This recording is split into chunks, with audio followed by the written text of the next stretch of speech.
ರಾಜ್ಯದಲ್ಲಿ ಅತ್ಯಾಚಾರ ಪ್ರಕರಣಗಳು ದಿನದಿಂದ ದಿನಕ್ಕೆ ಹೆಚ್ಚಾಗ್ತಾನೆ ಇದೆ. ದೆಹಲಿಯ ಪ್ರಕರಣ ಮಾಸುವ ಮುನ್ನವೇ ರಾಜ್ಯದಲ್ಲೂ ಕೂಡ ಅದರಲ್ಲೂ ಮಂಗಳೂರಿನ ಮಣಿಪಾಲದಲ್ಲಿ ಒಂದು ಘಟನೆ ನಡೆದಿರುವಂತದ್ದು. ವೈದ್ಯಕೀಯ ವಿದ್ಯಾರ್ಥಿನಿ ಮೇಲೆ ಅತ್ಯಾಚಾರ ನಡೆದಿದೆ, ಸಾಮೂಹಿಕ ಅತ್ಯಾಚಾರ ನಡೆದಿದೆ. ಈಗಾಗಲೇ ಯುವತಿಗೆ ಚಿಕಿತ್ಸೆಯನ್ನ ಕೂಡ ನೀಡಲಾಗಿದೆ. ಸಿಎಂ ತನಿಖೆಗೆ ಆದೇಶವನ್ನ ಕೂಡ ನೀಡಿದ್ದಾರೆ.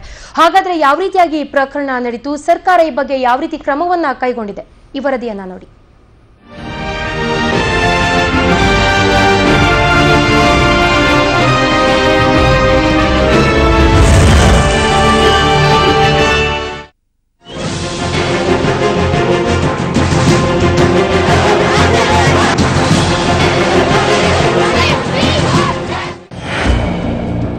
ರಾಜ್ಯದಲ್ಲಿ ಮತ್ತೆ ಕಾಮುಕರ ಅಟ್ಟಹಾಸ, ಸುಸಂಸ್ಕೃತರ ತವರಲ್ಲೇ ಹೇಯ ಕೃತ್ಯ.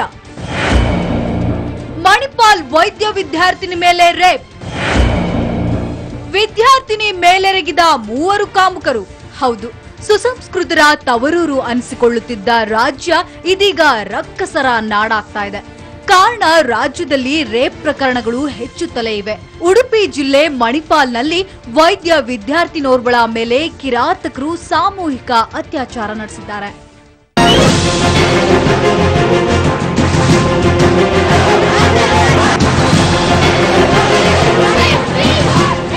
ಕೆಎಂಸಿಯಲ್ಲಿ ಎಂಬಿಬಿಎಸ್ನ 4ನೇ ವರ್ಷದಲ್ಲಿ ವ್ಯಾಸಂಗ ಮಾಡುತ್ತಿರೋ ಈಕೆ ಕೇರಳ ಮೂಲದವಳು.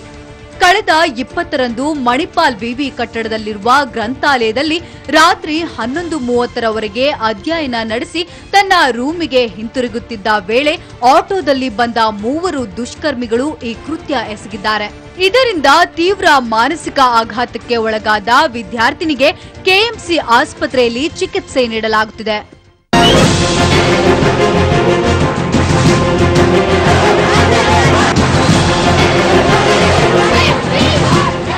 ಎಂದು ರಾಜ್ಯ ಗೃಹ ಸಚಿವ ಕೆಜೆ ಜಾರ್ಜ್ ಅವರು ಕೆಎಂಸಿ ಆಸ್ಪತ್ರೆಗೆ ಭೇಟಿ ನೀಡಿ ವಿದ್ಯಾರ್ಥಿನಿಯನ್ನ ಸಂತೈಸಿದ್ದಾರೆ. ಅಲ್ಲದೆ ಘಟನೆ ಕುರಿತು ಆತಂಕ ವ್ಯಕ್ತಪಡಿಸಿದ್ದಾರೆ. ಇನ್ನು ಎಲ್ಲಾ ಜಿಲ್ಲೆಗಳ ಮಹಿಳಾ ಹಾಸ್ಟೆಲ್ಗಳಲ್ಲಿ ಭದ್ರತೆಯನ್ನ ನೀಡಲಾಗುತ್ತೆ. ಈಗಾಗಲೇ ಉತ್ತರ ವಲಯದ ಐಜಿ ನೇತೃತ್ವದಲ್ಲಿ ತನಿಖಾ ತಂಡವನ್ನ ರಚಿಸಲಾಗಿದೆ ಎಂದು ಸಚಿವರು ತಿಳಿಸಿದ್ದಾರೆ. ನಾನು ಈಗಾಗಲೇ ಹಾಸ್ಪಿಟಲ್ಗೆ ಹೋಗಿ ಹಾಸ್ಪಿಟಲಲ್ಲಿ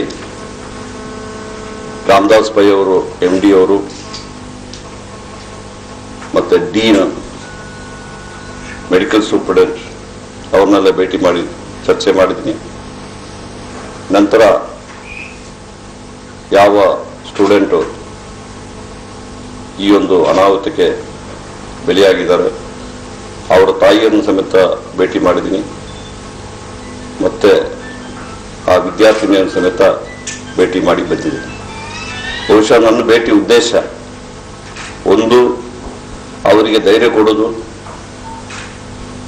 ಮತ್ತು ಇಡೀ ಸರ್ಕಾರ ಮತ್ತು ಜನ ಅವರೊಟ್ಟಿಗಿದ್ದಾರೆ ಎಂಬ ಒಂದು ಭರವಸೆಯನ್ನು ಸಮೇತ ನಾವು ಅವ್ರಿಗೆ ಹೇಳಿ ಬಂದಿದ್ದೀವಿ. ಮತ್ತು ಈಗಾಗಲೇ ನಮ್ಮ ಪೊಲೀಸ್ ಆಫೀಸರ್ಗಳೊಟ್ಟಿಗೆ ಚರ್ಚೆ ಮಾಡಿದ್ದೀವಿ. ಅವರಿಗೂ ಸಮೇತ ಒಂದು ಮಾತು ಹೇಳಿದ್ದೀನಿ, ನೀವು ನಿಷ್ಪಕ್ಷವಾಗಿ ಯಾರದೇ ಒತ್ತಡ ಇಲ್ಲ, ನೀವು ಆ ತನಿಖೆಯನ್ನು ಮಾಡಿ ಅದರಲ್ಲಿ ಯಾರೇ ಭಾಗಿಯಾದರು ಅವರಿಗೆ ಶಿಕ್ಷೆ ಕೊಡುವಂತ ಕೆಲಸ ಮಾಡಬೇಕು. ಮಣಿಪಾಲ ವಿದ್ಯಾರ್ಥಿನಿಯ ಅತ್ಯಾಚಾರ ಪ್ರಕರಣ ಈಗ ಎಲ್ಲೆಡೆ ತೀವ್ರ ಚರ್ಚೆಗೆ ಗ್ರಾಸವಾಗುತ್ತಿದೆ. ವಿವಿಧ ಸಂಘಟನೆಗಳು ಪ್ರತಿಭಟನೆ ನಡೆಸುತ್ತಿವೆ. ಅಲ್ಲದೆ ಪ್ರಕರಣಕ್ಕೆ ಸಂಬಂಧಿಸಿದಂತೆ ಆರೋಪಿಗಳನ್ನ ಪತ್ತೆ ಹಚ್ಚಲು ತನಿಖಾ ತಂಡವನ್ನ ರಚನೆ ಮಾಡಲಾಗಿದ್ದು, ಈ ಬಗ್ಗೆ ಉನ್ನತ ಮಟ್ಟದ ತನಿಖೆಗೆ ಸ್ವತಃ ಸಿಎಂ ಸಿದ್ದರಾಮಯ್ಯ ಆದೇಶ ನೀಡಿದ್ದಾರೆ. ಘಟನೆಯನ್ನ ಖಂಡಿಸಿರೋ ಸಿಎಂ ತಪ್ಪಿತಸ್ಥರ ವಿರುದ್ಧ ಕಠಿಣ ಕ್ರಮ ಜರುಗಿಸಲಾಗುವುದು ಅಂದಿದ್ದಾರೆ.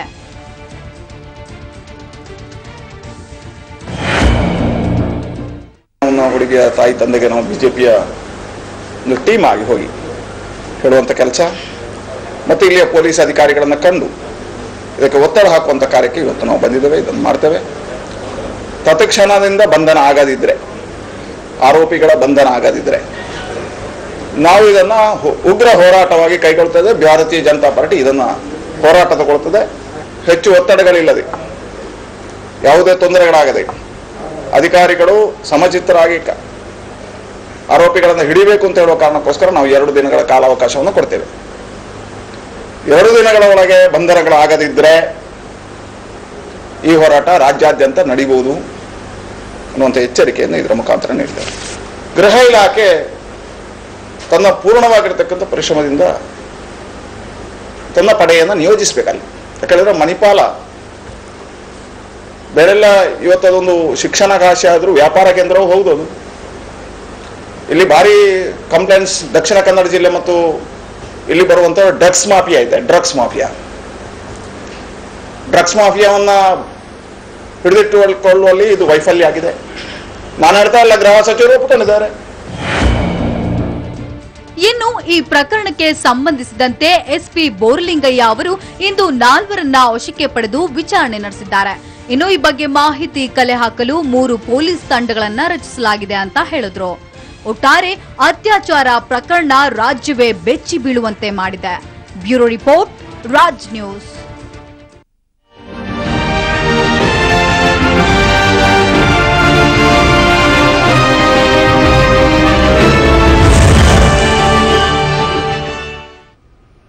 ನಿಜಕ್ಕೂ ಮಂಗಳೂರಲ್ಲಿ ನಡೆದಿರುವಂತಹ ಈ ಒಂದು ಗ್ಯಾಂಗ್ ರೇಪ್ ಏನಿದೆ ರಾಜ್ಯವೇ ಬೆಚ್ಚಿ ಬೀಳುವಂತಹ ಒಂದು ಘಟನೆ ಆಗಿದೆ. ಈಗಾಗಲೇ ಇಡೀ ರಾಜ್ಯಾದ್ಯಂತ ಈ ಬಗ್ಗೆ ಪ್ರತಿಭಟನೆ ಕೂಡ ಆರಂಭ ಆಗಿದೆ. ತಪ್ಪಿತಸ್ಥರನ್ನ ಶಿಕ್ಷಿಸಬೇಕು ಅನ್ನುವಂತಹ ಕೂಗು ಕೂಡ ಕೇಳಿ ಬರ್ತಾ ಇದೆ. ಈ ಬಗ್ಗೆ ನಾವು ಇವತ್ತು ಚರ್ಚೆಯನ್ನ ನಡೆಸ್ತಾ ಇದ್ದೀವಿ. ನಮ್ಮ ಜೊತೆ ಸ್ಟುಡಿಯೋದಲ್ಲಿ 4 ಅತಿಥಿಗಳಿದ್ದಾರೆ. ಮೊದಲನೇದಾಗಿ ಲಾಯರ್ ಆಗಿರುವಂತಹ ವಿನೋದ್ ಕುಮಾರ್ ಅವರು ನಮ್ಮ ಜೊತೆ ಇದ್ದಾರೆ. ಕಾರ್ಯಕ್ರಮಕ್ಕೆ ಸ್ವಾಗತ. ಹಾಗೇನೆ ಡಾಕ್ಟರ್ ಹಾಗೆ ಮಹಿಳಾ ಪರ ಹೋರಾಟಗಾರ್ತಿ ಆಗಿರುವಂತಹ HS ಅನುಪಮ ಅವರು ಕೂಡ ನಮ್ಮ ಜೊತೆ ಇದ್ದಾರೆ. ಅನುಪಮ ಅವರೇ, ತಮಗೂ ಕೂಡ ಕಾರ್ಯಕ್ರಮಕ್ಕೆ ಸ್ವಾಗತ. ಹಾಗೇನೆ ಮಾಜಿ ಸಚಿವೆ ಆಗಿರುವಂತಹ BT ಲಲಿತಾ ನಾಯಕ್ ಅವರು ಕೂಡ ನಮ್ಮ ಜೊತೆ ಇದ್ದಾರೆ. ಮೇಡಮ್, ತಮಗೂ ಕೂಡ ಕಾರ್ಯಕ್ರಮಕ್ಕೆ ಸ್ವಾಗತ. ಹಾಗೇನೆ ನಿವೃತ್ತ ACP ಆಗಿರುವಂತಹ ಸಂಗ್ರಾಮ್ ಸಿಂಗ್ ಅವರು ಕೂಡ ನಮ್ಮ ಜೊತೆ ಇದ್ದಾರೆ. ಸರ್, ತಮಗೂ ಕೂಡ ಕಾರ್ಯಕ್ರಮಕ್ಕೆ ಸ್ವಾಗತ.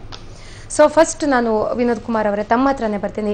ತಾವು ಕೂಡ ವರದಿಯನ್ನ ನೋಡಿದ್ರಿ. ರಾಜ್ಯವೇ ಬೆಚ್ಚಿ ಬೀಳುವಂತಹ ಒಂದು ಘಟನೆ ಇದು. ದೆಹಲಿ ಪ್ರಕರಣ ಮಾಸುವ ಮುನ್ನ ಈ ಒಂದು ಘಟನೆ ನಡೆದಿದೆ. ಸೊ ಈ ಘಟನೆ ಬಗ್ಗೆ ತಮ್ಮ ಫಸ್ಟ್ ರಿಯಾಕ್ಷನ್? ನನ್ನ ಫಸ್ಟ್ ರಿಯಾಕ್ಷನ್ ಏನಂದ್ರೆ, ನಾನು ಘಟನೆ ಬಗ್ಗೆ ನೋಡಿದೆ, ಪೊಲೀಸರ ಒಂದು ನಿರ್ಲಕ್ಷ್ಯದಲ್ಲಿ ಬಂದಿದೆ ಅಂತ ನನಗೆ ಅನಿಸ್ತಾ ಇದೆ. ನೋಡಿ, 11:45ಕ್ಕೆ ಒಂದು ಹುಡುಗಿಯನ್ನ ಆಟೋದಲ್ಲಿ ಯಾರೋ ಕಿಡ್ನಾಪ್ ಮಾಡ್ಕೊಂಡು ಕರ್ಕೊಂಡು ಹೋಗ್ತಾರೆ. 11:30ಕ್ಕೆ ಅದನ್ನು ಸೆಕ್ಯೂರಿಟಿ ಗಾರ್ಡ್ಗಳು ನೋಡಿದ್ದಾರೆ. ನೋಡಿ ಅವರು ಫಾಲೋ ಅಪ್ ಮಾಡಿದ್ರು. ಮಾಡಿ ತಕ್ಷಣ ಅವರು ಪೊಲೀಸರಿಗೆ ವಿಷಯ ತಿಳಿಸಿದ್ರು. ಮಣಿಪಾಲದಂತ ಸಿಟಿನಲ್ಲಿ ಆ ವಿಷಯ ತಿಳಿದ ತಕ್ಷಣ ಕಂಟ್ರೋಲ್ ರೂಮಿಗೆ ಅಲರ್ಟ್ ಆಗಿ ಕೂಡ್ಲೆ ನಾಕಾಬಂದಿ ಹಾಕಿ ಒಂದು ಆಟೋದಲ್ಲಿ ಒಂದು ಸಿಟಿನಲ್ಲೇ ಕರ್ಕೊಂಡು ಹೋಗ್ತಾ ಇದ್ದಾರೆ. ಅದನ್ನು ತಡಿಬಹುದಿತ್ತಲ್ವಾ? 11:30ರಿಂದ ಬೆಳಿಗ್ಗೆ 2:30 ಗಂಟೆ ಅಲ್ಲಿ ತನಕ ಆಟೋದಲ್ಲಿ ಇದ್ದವರು ಎಲ್ಲಿದ್ದಾರೆ ಅಂತ ಕಂಡುಹಿಡಿಯಲಿಕ್ಕೆ ಸಾಧ್ಯ ಆಗಿಲ್ಲ ಅಂದ್ರೆ ನಮ್ಮ ಮೆಕ್ಯಾನಿಸಮ್ ಫೈಲ್ಯೂರ್ ಅಂತ ಅನಿಸ್ತಾ ಇಲ್ವಾ? ಖಂಡಿತ. ಈಗ ವಿದೇಶದಲ್ಲಿ ನಾವು ನೋಡ್ತೀವಿ, ಕೆಲವು ಕಡೆ ಏನಾಗ್ತದೆ ಅಂದ್ರೆ ಸುಮ್ಮನೆ ಒಂದು ಗಂಡ ಹೆಂಡತಿಗೆ ಜೋರಾಗಿ ಮಾತಾಡಿದ್ರೆ ಕೂಡಲೇ ಪೊಲೀಸ್ನವ್ರು ಬರ್ತಾರಂತೆ. ಅಷ್ಟು ದೊಡ್ಡ ಒಳ್ಳೆ ಮೆಕ್ಯಾನಿಸಮ್ ಇದೆ. ಒಂದು ಎಲ್ಲಿ ಒಗ್ಗರಣೆ ಹಾಕಿದಾಗ ಇದು ಯಾವುದು ಸ್ವಲ್ಪ ಬೆಂಕಿ ಜೋರಾಗಿ ಬಂತಂದ್ರೆ ಕೂಡಲೇ ಫೈರ್ ಸರ್ವಿಸ್ ಬರುತ್ತೆ. ಆ ಥರ ಮೆಕ್ಯಾನಿಸಮ್ ಇದೆ ಇರುವಾಗ ನಮ್ಮ ದೇಶದಲ್ಲಿ ಆ ಥರ ಯಾಕೆ ಆಗಿಲ್ಲ? ಇನ್ನೂ ಸ್ವಲ್ಪ ಅಲರ್ಟ್ ಆಗಬೇಕಾಗಿತ್ತು ಅಂತ ನನಗೆ ಅನಿಸ್ತಾ ಇದೆ. ಈಗ ತುಂಬಾ ಅಲರ್ಟ್ ಆಗಿರ್ತಿದ್ರೆ ಇದನ್ನು ತಡಿಬಹುದಿತ್ತು ಅಂತ ನನಗೆ ಅನಿಸ್ತಾ ಇದೆ. ಇನ್ನು ಮುಂದಕ್ಕೆ ಆ ಥರ ಆಗದೆ ಇರೋ ರೀತಿಯಲ್ಲಿ ಸರ್ಕಾರ ಬೇಕಾದಂತ ಸವಲತ್ತುಗಳನ್ನು ಕೊಡಬೇಕು ಅಂತ ನಾನು ಕೇಳ್ತಾ ಇದ್ದೇನೆ. ಖಂಡಿತ. ಹಾಗೇನೆ ಅನುಪಮ ಅವರೇ, ತಾವು ಡಾಕ್ಟರ್ ಇದ್ದೀರಾ, ಹಾಗೇನೆ ಮಹಿಳಾ ಪರ ಹೋರಾಟಗಾರ್ತಿ ಇದ್ದೀರಾ. ಈ ರೀತಿಯ ಅತ್ಯಾಚಾರ ಪ್ರಕರಣಗಳು ರಾಜ್ಯದಲ್ಲಿ ಹೆಚ್ಚಾಗ್ತಾನೆ ಇದೆ. ನಿಜಕ್ಕೂ ಈ ಘಟನೆಯನ್ನ ನೋಡಿದಾಗ ಯುವತಿಯರ ಮನಸ್ಸಿನ ಮೇಲೆ ಹಾಗೇನೆ ಆಘಾತಕ್ಕೆ ಒಳಗಾಗಿರುವಂತಹ ಯುವತಿಯ ಮನಸ್ಥಿತಿ ಯಾವ ರೀತಿ ಆಗಿರುತ್ತೆ? ನೀವು ಮಾತಾಡ್ತಾ ಹೇಳಿದ್ರಿ ಡೆಲ್ಲಿ ಗ್ಯಾಂಗ್ ರೇಪ್ ಆದ್ಮೇಲೆ ಈಗ ಮತ್ತೆ ಮಣಿಪಾಲಲ್ಲಾಗಿದೆ ಅಂತ. ಇದು ಏನು ಹೊಸತಲ್ಲ. ಈ ದೇಶದಲ್ಲಿ ಪ್ರತಿ 22 ನಿಮಿಷಕ್ಕೆ ಒಬ್ಬ ಹೆಣ್ಣುಮಗಳು ಅತ್ಯಾಚಾರಕ್ಕೆ ಒಳಗಾಗ್ತಾ ಇದ್ದಾಳೆ. ಮತ್ತೆ ನಮ್ಮ ಇಡೀ ಭಾರತೀಯ ಸಮಾಜನೇ ಒಂದು ಲಿಂಗ ತಾರತಮ್ಯದ ಮೇಲೆ ನಿಂತ್ಕೊಂಡಿದೆ. ಹಾಗಾಗಿ ಈ ದೇಶದಲ್ಲಿ ಅತ್ಯಾಚಾರ ಅನ್ನೋದು ಟೇಕನ್ ಫಾರ್ ಗ್ರಾಂಟೆಡ್. ಈ ತರದ ಮನಸ್ಥಿತಿಯಲ್ಲಿ ಅತ್ಯಾಚಾರ ಮತ್ತೆ ಮತ್ತೆ ಆಗ್ತಾ ಇದೆ ಅಂತ ಅನ್ನೋದು ಏನು ವಿಶೇಷ ಅಲ್ಲ. ಇದು ಆಗ್ತಾನೆ ಇದೆ. ಎಲ್ಲೋ ಕೆಲವೊಂದು ಈ ತರ ಹೈ ಪ್ರೊಫೈಲ್ ಕೇಸ್ಗಳು ಅಥವಾ ಸುದ್ದಿ ಮಾಧ್ಯಮಕ್ಕೆ ಬಂದಿರುವಂತಹ ಕೇಸ್ಗಳಷ್ಟೇ ಬೆಳಕಿಗೆ ಬರುತ್ತೆ. ಆಮೇಲೆ ಅದರಲ್ಲಿ ಒಂದ್ಸಲ ಅವರಿಗೆ ಎಕ್ಸ್ಪೋಜರ್ ಸಿಕ್ತು ಅಂದ್ರೆ ಮಾಧ್ಯಮಗಳು ಮತ್ತೆ ಮತ್ತೆ ಅದನ್ನು ವರದಿ ಮಾಡಿ ಮತ್ತೆ ಮತ್ತೆ ಅವರನ್ನ ತೋರಿಸಿ ಅವರು ತಮ್ಮ ಹೆಸರನ್ನ ಹೇಳ್ಕೊಳ್ಳಾರದಂತಹ ಒಂದು ಪರಿಸ್ಥಿತಿ ಇದೆ. ಈಗ 91ನೇ ಇಸ್ವಿಲಿ ಗುಂಪು ಅತ್ಯಾಚಾರಕ್ಕೆ ಒಳಗಾಗಿದ್ದಂತ ಭನವಾರಿ ದೇವಿ ಅವಳ ಹೆಸರು ಹೇಳ್ಕೊಂಡು ಕೋರ್ಟಿಗೆ ಹೋದ್ಲು. ಇನ್ನೂ ಕೂಡ ಹೋರಾಡ್ತಾ ಇದ್ದಾಳೆ. ಹಾಗೆ ಮಥುರಾ ಕೇಸ್ 87ರಲ್ಲಿ ಬಂತು. ಆಕೆ ಒಬ್ಬ ಗಿರಿಜನ ಬಾಲೆ 16 ವರ್ಷದವಳು. ಅವಳ ಮೇಲೆ ಗುಂಪು ಅತ್ಯಾಚಾರ ಆಯ್ತು. ನಾವು ಮಥುರಾ ಅನ್ನೋ ಕೇಸ್ನ ಆ ಹೆಸರಿಂದನೇ ಕರಿತೀವಿ. ಆದ್ರೆ ಡೆಲ್ಲಿ ಹುಡುಗಿ ಇನ್ನು ನಿರ್ಭಯ್ ಅಂತಾನೆ ಕರಿತಾ ಇದೀವಿ. ಮಣಿಪಾಲದ ಹುಡುಗಿ ಹೆಸರು ನಮಗಿನ್ನೂ ಗೊತ್ತಿಲ್ಲ. ಈ ರೀತಿ ಮಾಧ್ಯಮದ ಅತಿಯಾದ ಎಕ್ಸ್ಪೋಜರ್ ಇಂದನೂ ಕೆಲವು ಮೇಲ್ವರ್ಗದ ಕೇಸ್ಗಳು ಎಲ್ಲೋ ಬೆಳಕಿಗೆ ಬಂದ್ರೂ ಕೂಡ ಪ್ರತಿ 20 ನಿಮಿಷಕ್ಕೆ ಒಂದು ನಡೀತಾ ಇರೋ ಅತ್ಯಾಚಾರ ಬೆಳಕಿಗೆ ಬರದೆ ಆಗ್ತಾ ಇಲ್ಲ. ಖಂಡಿತ. ಬಿಟಿ ಲಲಿತಾ ನಾಯಕ್ ಅವರೇ, ತಮ್ಮ ಪ್ರತಿಕ್ರಿಯೆ, ತಾವೇನ್ ಹೇಳ್ತೀರಾ? ಈ ಘಟನೆಗೆ ಏನು ಕಾರಣ, ಏನು ಅಂತ ಹೇಳ್ತೀರಾ? ಈ ಘಟನೆಗೆ ಬಹಳಷ್ಟು ಕಾರಣ ಇದೆ. ಈಗ ಅವರೆಲ್ಲ ಹೇಳಿದ ಹಾಗೆ ಪೊಲೀಸರು ತಪ್ಪಿದೆ ಅನ್ನುವಂಥದ್ದು ಯಾವಾಗಲೂ ಅದೇ ಹೇಳ್ತಿರ್ತೀವಿ ನಾವು, ಅದು ನಿಜ. ಆದರೆ ಇದಕ್ಕೆ ಕಾರಣ ಏನು ಅಂದರೆ ಅವರು ಒಂಟಿಯಾಗಿ ಆ ಹೊತ್ತಿನಲ್ಲಿ ಹೋಗಿದ್ದು. ಒಂದು ಸೆಕ್ಯೂರಿಟಿ ಅಂತ ನಮ್ಗೆ ಇರಬೇಕಾಗ್ತದೆ. ನಮ್ಮನ್ನು ನಾವು ಮೊದಲು ರಕ್ಷಣೆ ಮಾಡ್ಕೊಳ್ಳುವಂಥ ಒಂದು ವಿಧಾನವನ್ನ ನಾವು ಕಂಡುಕೊಳ್ಳೇಬೇಕಾಗ್ತದೆ. ಅದು ಎರಡನೇ ಮಾತು ಪೊಲೀಸರು ಇದು ಸೆಕ್ಯೂರಿಟಿ ನೋಡ್ದ ಆಮೇಲೆ ಪೊಲೀಸರು ಬರಬೇಕಾಗಿತ್ತು, ಆ ಮಾತು ಬೇರೆ.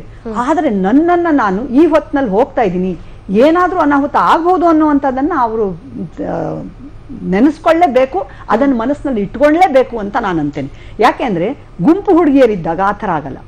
ಅಥವಾ ಯಾರೋ ನಮ್ಗೆ ರಕ್ಷಣೆಯಲ್ಲಿ ಇದ್ದಾರೆ, ಇಲ್ಲೇ ಪಕ್ಕದಲ್ಲೇ ಯಾರೋ ಇದ್ದಾರೆ ಅಂದ್ರೆ ಇಂಥದ್ದೇನಾರ ಆಗ್ಬಹುದು ಅನ್ನೋದು ಅವ್ರು ತಿಳ್ಕೊಳ್ಳೇಬೇಕಾಗ್ತದೆ. ಯಾಕೆಂದ್ರೆ ದಿನ ಬೆಳಗಾದ್ರೆ ಇದು ನೋಡ್ತೀವಿ, ಇದು ಒಂದ್ ಕಡೆ ಯುವತಿ ಕೂಡ ಎಚ್ಚರಿಕೆಯನ್ನು ವಹಿಸಬೇಕು. ಖಂಡಿತ ನೋಡಿ, ಪ್ರತಿಯೊಂದಕ್ಕೂ ಎಚ್ಚರಿಕೆ ಅನ್ನೋದು ಇರ್ಲೇಬೇಕಾಗ್ತದೆ. ಈಗ ನಾವೆಲ್ಲೋ ಹೋಗ್ತಾ ಇರ್ತೀವಿ, ಅದನ್ನ ಬೇಕಾದಷ್ಟು ಕಾನೂನುಗಳಿದೆ, ಸಾವಿರಾರು ಕಾನೂನುಗಳು ಬೇಕಾದಷ್ಟು ಎಲ್ಲ ಇದೆ. ಆದ್ರೆ ನಾನು ಹೇಗೆ ನನ್ನನ್ನು ಮೊದಲು ಪ್ರಥಮ ರಕ್ಷಣೆ ನಾನು ಹೇಗೆ ಮಾಡ್ಕೋಬಹುದು ಅನ್ನುವಂತ ಒಂದು ವಿಚಾರ ಇಲ್ಲೇ ನಾವು ಮನೆಯಿಂದ ಹೊರಗೆ ಹೊರಡೋ ಹಾಗೆ ಇಲ್ಲ. ಅದಕ್ಕೋಸ್ಕರ ಪ್ರತಿಯೊಬ್ಬ ಯುವತಿ ಅಥವಾ ಯಾರೇ ಆಗಿರಬಹುದು, ತಮ್ಮದೇ ಆದಂತ ಮೊದಲು ಒಂದು ರಕ್ಷಣೆ, ಒಂದು ಫೋನ್ ಚೆಕ್ ಅಂತ ಏನೋ ಒಂದು ಮಾಡ್ತೀನಿ, ಏನಾದ್ರು ನನಗೆ ಇಂಥದ್ದಾದ್ರೆ ಇಂಥದ್ದು ಮಾಡ್ತೀನಿ ಅನ್ನೋವಂಥದ್ದಾದ್ರು ಇಟ್ಕೋಬೇಕು. ಇಲ್ಲ ಅಂದ್ರೆ 12 ಗಂಟೆ ಆಗ್ತಾ ಇದೆ, ನಾನೀಗ ಹೋದಾಗ ಅದು ಆಟೋದವ್ರು ಅವ್ರು ಬಂದಾಗ ಅವ್ರೇನೋ ಕೇಳಿದ್ರು ಅಂತಂದ್ರು, ಅವ್ರೇನೋ ಅಡ್ರೆಸ್ ಏನೋ ಕೇಳಿದ್ರು ಅಂತ. ಆಟೋದಲ್ಲಿ ಬಂದಾಗ್ಲೇ ಅವ್ರು ತಿಳ್ಕೊಬೇಕಾಗಿತ್ತು. ಆಟೋ ನಿಲ್ಲಿಸಿದಾಗ್ಲೇ ಅದು ಅನುಮಾನ ಬಂದೇ ಬರ್ತದೆ.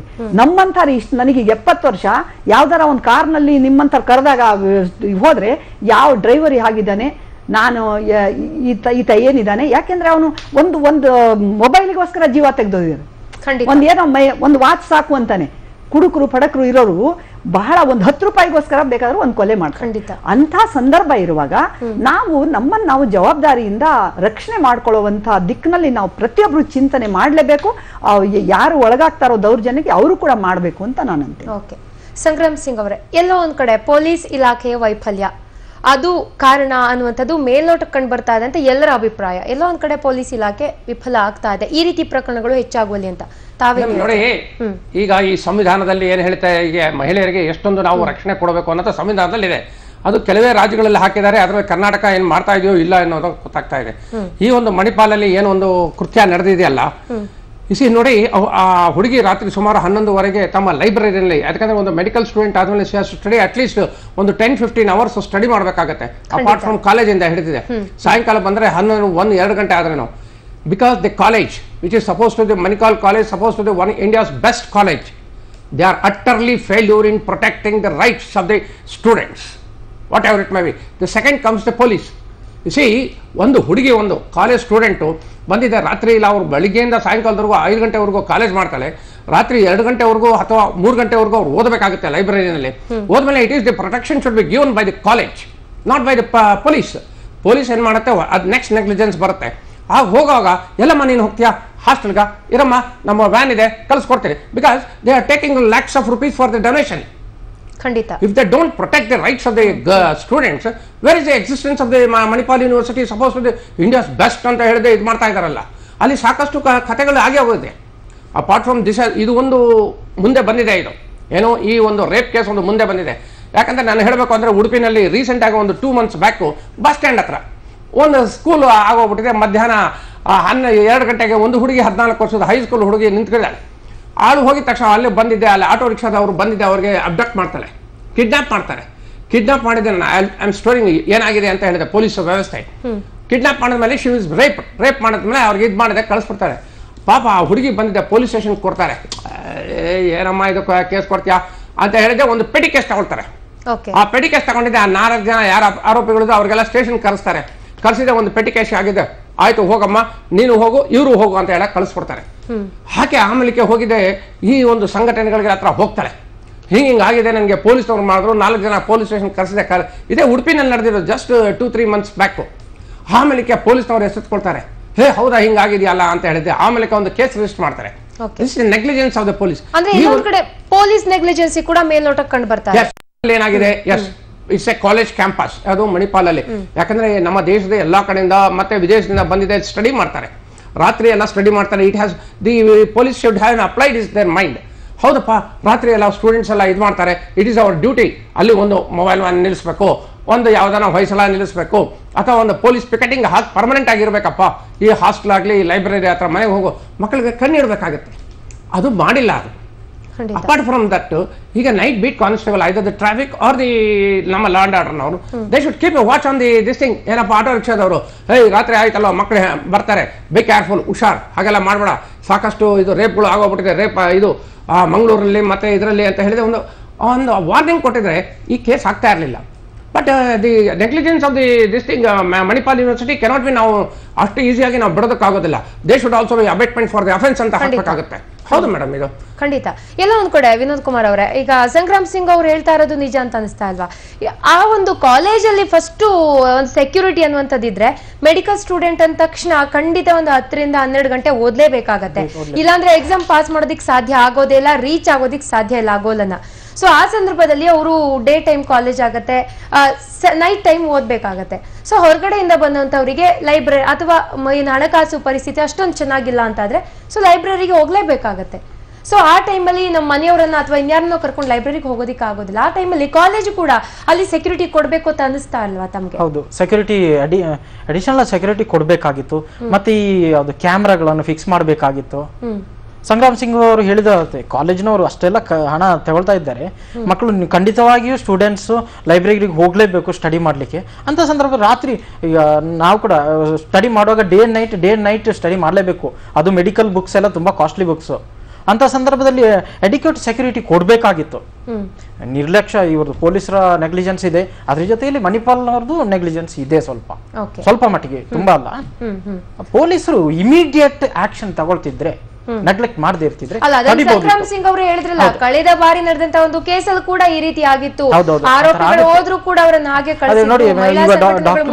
ಕೇಸ್ ಹಾಕೊಂಡಿದ್ರು. ಡಾಕ್ಟರ್ ಹೇಳಿದ್ರು ಏನಂತ ಹೇಳಿದ್ರೆ, ಎಷ್ಟೋ ಕಡೆಗಳಲ್ಲಿ ಇಂಥ ಪ್ರಕರಣಗಳು ನಡೆದ್ರು ಕೂಡ ಬೆಳಕಿಗೆ ಬರೋದಿಲ್ಲ. ಯಾಕಂದ್ರೆ ಪೊಲೀಸ್ ಸ್ಟೇಷನ್ ಹೋಗ್ಲಿಕ್ಕೆ ಹೆದರ್ತಾರೆ, ಗಟ್ಟಿ ಮನಸ್ಸಿಲ್ಲದೆ. ಆ ನಂತರದಲ್ಲಿ ಎಲ್ಲೋ ಒಂದ್ ಕಡೆ ಮಾನ ಮರ್ಯಾದೆ ಅಂತ ಅನ್ಸುತ್ತೆ, ಈ ರೀತಿ ಆಗಿದೆ ಅನ್ನುವಂಥದ್ದು ಜಗತ್ತಿಗೆ ಗೊತ್ತಾದ್ರೆ ಮುಂದೆ ನನ್ನ ಭವಿಷ್ಯ ಏನು ಅನ್ನುವಂತ ಒಂದು ಪ್ರಶ್ನೆ ಕೂಡ ಯುವತಿಯನ್ನ ಕಾಡತ್ತೆ. ಹಾಗಾಗಿ ಯಾರು ಕೂಡ ಮುಂದೆ ಬರೋದಿಲ್ಲ. ಎಷ್ಟೋ ಕೇಸ್ಗಳು ಆ ರೀತಿಯಾಗಿ ಮುಚ್ಚಿ ಹೋಗ್ತಾ ಇದೆ. ಅದಕ್ಕೆ ಈಗ ಸುಪ್ರೀಂ ಕೋರ್ಟ್ ಹಲವಾರು ಪ್ರಕರಣಗಳು ಹಿಂದಿನ ಸಾಧಾರಣ ಒಂದು 10 ವರ್ಷದಿಂದ ಹೇಳ್ತಾ ಇದ್ದೆ. ಏನಂತ ಹೇಳಿದ್ರೆ, ಈ ರೇಪ್ ವಿಕ್ಟಿಮ್ ಯಾರು ಇರ್ತಾರೆ ಅವರ ಹೆಸರನ್ನು ಎಲ್ಲೂ ಪಬ್ಲಿಷ್ ಮಾಡಬಾರ್ದು.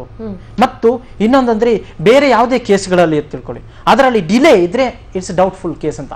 ಇವತ್ತು ಪ್ರಕರಣ ನಡೆದ್ರೆ 1-2 ದಿನದ ನಂತರ 3 ದಿನ 4 ದಿನದ ನಂತರ ಕಂಪ್ಲೇಂಟ್ ಲಾಡ್ಜ್ ಮಾಡಿದ್ರಂದ್ರೆ ಅದು created story, deliberately created story ಅಂತ ಕೋರ್ಟ್ ಗಮನಕ್ಕೆ ತರುತ್ತೆ. ಆದ್ರೆ ಈ ರೇಪ್ ಪ್ರಕರಣಗಳಲ್ಲಿ ಆತರ ಅಲ್ಲ. 1 ತಿಂಗಳ ನಂತರ ಬಂದು ಕಂಪ್ಲೇಂಟ್ ಕೊಡ್ಲಿ, 2 ತಿಂಗಳ ನಂತರ ಬಂದು ಕಂಪ್ಲೇಂಟ್ ಕೊಡ್ಲಿ, 3 ತಿಂಗಳ ನಂತರ ಬಂದು ಕಂಪ್ಲೇಂಟ್ ಕೊಡ್ಲಿ, ಅದನ್ನ ಡೌಟ್ ಪಡಬಾರ್ದು. ಡಿಲೇ ಆಗಿರೋದ್ರಿಂದ ಅದು ಡೆಲಿಬರೇಟ್ ಆಕ್ಟ್ ಅಂತ ಡೌಟ್ ಪಡಬಾರ್ದು. ಯಾತಕಂದ್ರೆ ಈ ಸಮಾಜದ ಕೆಲವು ವಿಷಯಕ್ಕೆ ಹೆದರಿ ಅವ್ರ ಕಂಪ್ಲೇಂಟ್ ಲೇಟ್ ಆಗಿ ಲಾಡ್ಜ್ ಮಾಡಿರ್ಬೋದು. ಆದ್ರಿಂದ ಡಿಲೇ ಅಂತ ಹೇಳುವ ಕಾರಣಕ್ಕೆ ಕೇಸನ್ನು ಕಿತ್ತಾಕಬಾರದು ಅಂತ ಹೇಳೋದು ಸುಪ್ರೀಂ ಕೋರ್ಟ್ ಪದೇ ಹೇಳ್ತಾ ಬರ್ತಾ ಇದೆ. ಖಂಡಿತ ಕೋರ್ಟ್ ಸುಪ್ರೀಂ ಕೋರ್ಟ್ ಆದೇಶವನ್ನು ಏನೇ ಕೊಟ್ಟರು ಕೂಡ ಹಲವು ಬಾರಿ ಕೋರ್ಟ್ ಅಲ್ಲೇ ಕೇಸ್ಗಳು ವರ್ಷಗಟ್ಲೆ ನಡೀತಾ ಇರತ್ತೆ. ಜನ ಕೂಡ ಮರ್ತೋಗಿರ್ತಾರೆ, ಕೇಸ್ ಆಗಿತ್ತು ಅನ್ನುವಂಥದ್ದೇ ಮರ್ತೋಗತ್ತೆ. ಇದಕ್ಕೆ ಸಾಕಷ್ಟು ಎಕ್ಸಾಂಪಲ್ ಖಂಡಿತ ಸಿಗುತ್ತೆ. ಅದಕ್ಕೆ ಕಾರಣ ಅಂದ್ರೆ ಒಂದೊಂದು ರೇಪ್ ಕೇಸ್ಗಳಲ್ಲಿ 45-50 ವಿಟ್ನೆಸ್ಗಳು ಇರ್ತವೆ. ಒಂದೊಂದು ಅಲ್ಲ, ರೇಪ್ ಆಗಿದೆ ಅನ್ನೋದಕ್ಕೆ ಆ ವಿಟ್ನೆಸ್ ಗಳನ್ನ ಕರ್ಕೊಂಡ್ ಬಂದು ಅವ್ರ ಹತ್ರ ಮಾತಾಡಿ ಅವ್ರ ಹತ್ರ ಸಾಕ್ಷಿ ತಗೊಳ್ಳುವಂತದ್ದು ಅದು ಬೇಕಾನ್ನುವಂಥದ್ದೇ ಮೊದ್ಲಿಗೆ ಚರ್ಚೆ ಆಗ್ತಾ ಇರುವಂತ ವಿಷಯ. ಯಾಕೆಂದ್ರೆ ರೇಪ್ ಆಗಿರುವಂತ ಯುವತಿಯನ್ನ ಮೆಡಿಕಲ್ ಟೆಸ್ಟ್ ಮಾಡಿದ್ರೆ ಸಾಕು, ರೇಪ್ ಆಗಿದೆ ಅನ್ನುವಂಥದ್ದಕ್ಕೆ ಪ್ರೂಫ್ ಸಿಗತ್ತೆ ಅಲ್ಲನೆ. ಅದ್ರ ಆಚೆ ಮತ್ತೆ ಸಾಕ್ಷಿಗಳನ್ನ ಕರೆತಂದು ಬಹುತೇಕ ಕಾನೂನೆಲ್ಲ ಒಂದ್ ಕಡೆ ಚೇಂಜಸ್ ಆಗ್ಬೇಕು ಅಂತ ಅನ್ಸತ್ತೆ. ಏನ್ ಹೇಳ್ತೀರಾ ಅನುಪಮ ಅವರೇ? ಟೈಮ್ ಬೌಂಡ್ ಆಗಿ ಯಾವುದೇ ಒಂದು ವಿಚಾರಣೆ ನಡೆದು ತೀರ್ಪು ಬರಲಿಲ್ಲ ಅಂದ್ರೆ ಆ ನ್ಯಾಯ ಅಲ್ಲ. ಭನವಾರಿ ದೇವಿಗೆ ನೀರ್ಜಾ ಭಾನೋಟ್ ಪ್ರಶಸ್ತಿ ಬಂತು. ಭನವಾರಿ ದೇವಿನೂ ಕೂಡ ಇದ್ರ ಬಗ್ಗೆ ವಿಶಾಖ ಗೈಡ್ ಲೈನ್ಸ್ ಅನ್ನೋದು ಬರ್ಲಿಕ್ಕೆ ಕಾರಣ ಆಗಿದ್ದಳು ಭನವಾರಿ ದೇವಿ. ಅವಳು ಮೊನ್ನೆ ಈಚೆ ಮಾರ್ಚ್ 8ನೇ ತಾರೀಕು ಮಂಗಳೂರಿನ ಮಹಿಳಾ ದೌರ್ಜನ್ಯ ವಿರೋಧಿ ವೇದಿಕೆ ಅಸ್ತಿತ್ವಕ್ಕೆ ಬಂದಾಗ ಅಲ್ಲಿ ಬಂದಿದ್ಲು. ಹೋಗುವಾಗ ಒಂದು ಸಿಗ್ನೇಚರ್ ಮಾಡಿ ಹೋಗಿದ್ದಾಳೆ, ನನಗೆ ಪ್ರಶಸ್ತಿ ಅಲ್ಲ ಬೇಕಾಗಿರೋದು ನ್ಯಾಯ ಅಂತ. 21 ವರ್ಷದಿಂದ ಕೋರ್ಟಿಗೆ ಅಲಿತಾ ಇದ್ರು, ಕೇಸ್ ಸುಪ್ರೀಂ ಕೋರ್ಟ್ ಅಲ್ಲಿ ಇದ್ರು, ಅದರಲ್ಲಿ ಅಪರಾಧಿಗಳಾಗಿದ್ದವ್ರು 3 ಜನ ಆಗ್ಲೇ ಸತ್ತು ಹೋದ್ರು, ಇನ್ನೂ ನಿಮಗೆ ತೀರ್ಪು ಬಂದಿಲ್ಲ ಅಂತಂದ್ರೆ ಇದು ಯಾವ ತರದ ನ್ಯಾಯ ವ್ಯವಸ್ಥೆ, ನ್ಯಾಯದಾನ ವ್ಯವಸ್ಥೆ ಅಂತಾಯ್ತು. ಮತ್ತೆ ಕಾನೂನನ್ನ ಬಲೆಯಲ್ಲಿ ತಿಮಿಂಗಲಗಳು ಯಾವತ್ತೂ ತಪ್ಪಿಸ್ಕೊಳ್ತವೆ, ಸಣ್ಣ ಪುಟ್ಟ ಮೀನುಗಳಷ್ಟೇ ಬೀಳ್ತವೆ. ಬರೀ ಕಾನೂನನ್ನು ನಂಬಿ ಏನು ನಾವು ನಂಬ್ಕೊಂಡು ಇದು ಮಾಡ್ಲಿಕ್ಕಾಗಲ್ಲ. ಮತ್ತೆ ಅತ್ಯಾಚಾರ ಅನ್ನೋದು ಬರೀ ಲಾ ಆ್ಯಂಡ್ ಆರ್ಡರ್ ಪ್ರಾಬ್ಲಮ್ ಅಲ್ಲ, ಇದು ತುಂಬ ಸಂಕೀರ್ಣವಾಗಿರುವಂತಹ ಒಂದು ಸಮಸ್ಯೆ. ಇದ್ರ ಪರಿಹಾರನೂ ಅಷ್ಟೇ ಸಂಕೀರ್ಣವಾಗಿದೆ. ನಾವು ಎಲ್ಲ ದಿಕ್ಕಿಂದನೂ ನೋಡಬೇಕಾಗುತ್ತೆ. ಬರೀ ಲಾ ಆ್ಯಂಡ್ ಆರ್ಡರ್ ಅಂತ ಪೊಲೀಸ್ನವ್ರು ಪ್ರೊಟೆಕ್ಷನ್ ಕೊಡ್ಲಿಲ್ಲ ಹೀಗಾಯ್ತು, ಅಥವಾ ಮಣಿಪಾಲ್ ಯೂನಿವರ್ಸಿಟಿಯವ್ರು ಬರೀ ಅದಷ್ಟೇ ಕಾರಣ ಆಗ್ಲಿಕ್ಕೆ ಸಾಧ್ಯ ಇಲ್ಲ. ಅಥವಾ ಇವಳು 11 ಕಾನೂನು ಇನ್ನಷ್ಟು ಬಿಗಿಯಾಗಿದ್ರೆ ಬಹುತೇಕ ಹೆದರ್ತಾ ಇದ್ರು ಅನ್ಸತ್ತೆ. ಒಂದ್ಸಲ ಏನೋ ನೇಣಿ ಕೊರಳೊಡ್ಡಿದ್ರು, ಯಾರಿಗೋ ಇಬ್ಬರಿಗೆ ಗಲ್ಲು ಶಿಕ್ಷೆ ಆಯ್ತು ಅಂದ್ರೆ ನಾಳೆ ಸಿಕ್ಬಿದ್ರೆ ನನಗೂ ಆಗ್ಬೋದು ಅನ್ನೋ ಒಂದು ಭಯ ಇರ್ತಿತ್ತೋ ಏನೋ. ಇಲ್ಲ, ಧನಂಜಯ್ ಚಟರ್ಜಿನ ನೇಣಿಗೆ ಏರ್ಸಿದ ಮೇಲೂ ಕಲ್ಕತ್ತಾದಲ್ಲಿ ಅತ್ಯಾಚಾರದ ಸಂಖ್ಯೆ ಕಡಿಮೆ ಆಗಿಲ್ಲ. ಒಂದು ಹೆದರ್ಸೋ ಒಂದು ಇದಷ್ಟೇ ಹೊರತು ಅದು ಅತ್ಯಾಚಾರಿನ ಹೆದರ್ಸಲ್ಲ. ಒಂದ್ಸಲ ಅತ್ಯಾಚಾರಿಯಾಗಿರೋನು ಸದಾ ಅತ್ಯಾಚಾರಿಯಾಗಿರ್ಲಿಕ್ಕೆ ಇಷ್ಟಪಡ್ತಾನೆ. ಮತ್ತೆ ಅವನಿಗೆ ಒಂದ್ ಧೈರ್ಯ ಇರುತ್ತೆ, ಏನಪ್ಪಾ ಅಂತಂದ್ರೆ ಇವ್ರು ಹೆದರ್ಕೊಂಡು ಹೆಂಗಿದ್ರು ಕಂಪ್ಲೇಂಟ್ ಕೊಡ್ಲಿಕ್ಕೆ ಹೋಗಲ್ಲ, ಮರ್ಯಾದೆಗೆ ಹೆದರ್ಕೊಂಡು ಅಂತ. ಮತ್ತೆ ನೀವು ಗಮನಿಸಿ, ಏಜ್ ಶಿಫ್ಟ್ ಇದೆ ಇವಾಗ.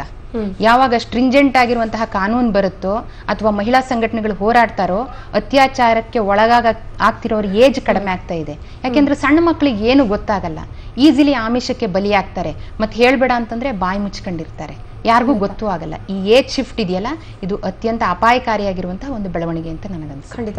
ಹಾಗೇನೆ ಲಲಿತಾ ನಾಯ್ಕ ಅವರೇ, ತಾವು ಹೇಳಿದ್ರಿ ಎಲ್ಲೊಂದ್ ಕಡೆ ಯುವತಿ ತನ್ನ ಬಗ್ಗೆ ತಾನು ಯೋಚನೆ ಮಾಡ್ಬೇಕಿತ್ತು ಅಂತ. ಆಕೆ ಬಂದಿರುವಂತದ್ದೇ ಓದೋದಿಕ್ಕೆ ಈಗಾಗಲೇ 4 ವರ್ಷಗಳ ಕಾಲ ಆಕೆ ಅದೇ ರೀತಿಯಲ್ಲಿ ಓದ್ಕೊಂಡು ಬಂದಿದ್ದಾಳೆ, ಲೈಬ್ರರಿಗೆ ಹೋಗಿದ್ದಾಳೆ, ಎಕ್ಸಾಮ್ಸ್ ಅನ್ನ ಬರ್ದಿದ್ದಾಳೆ.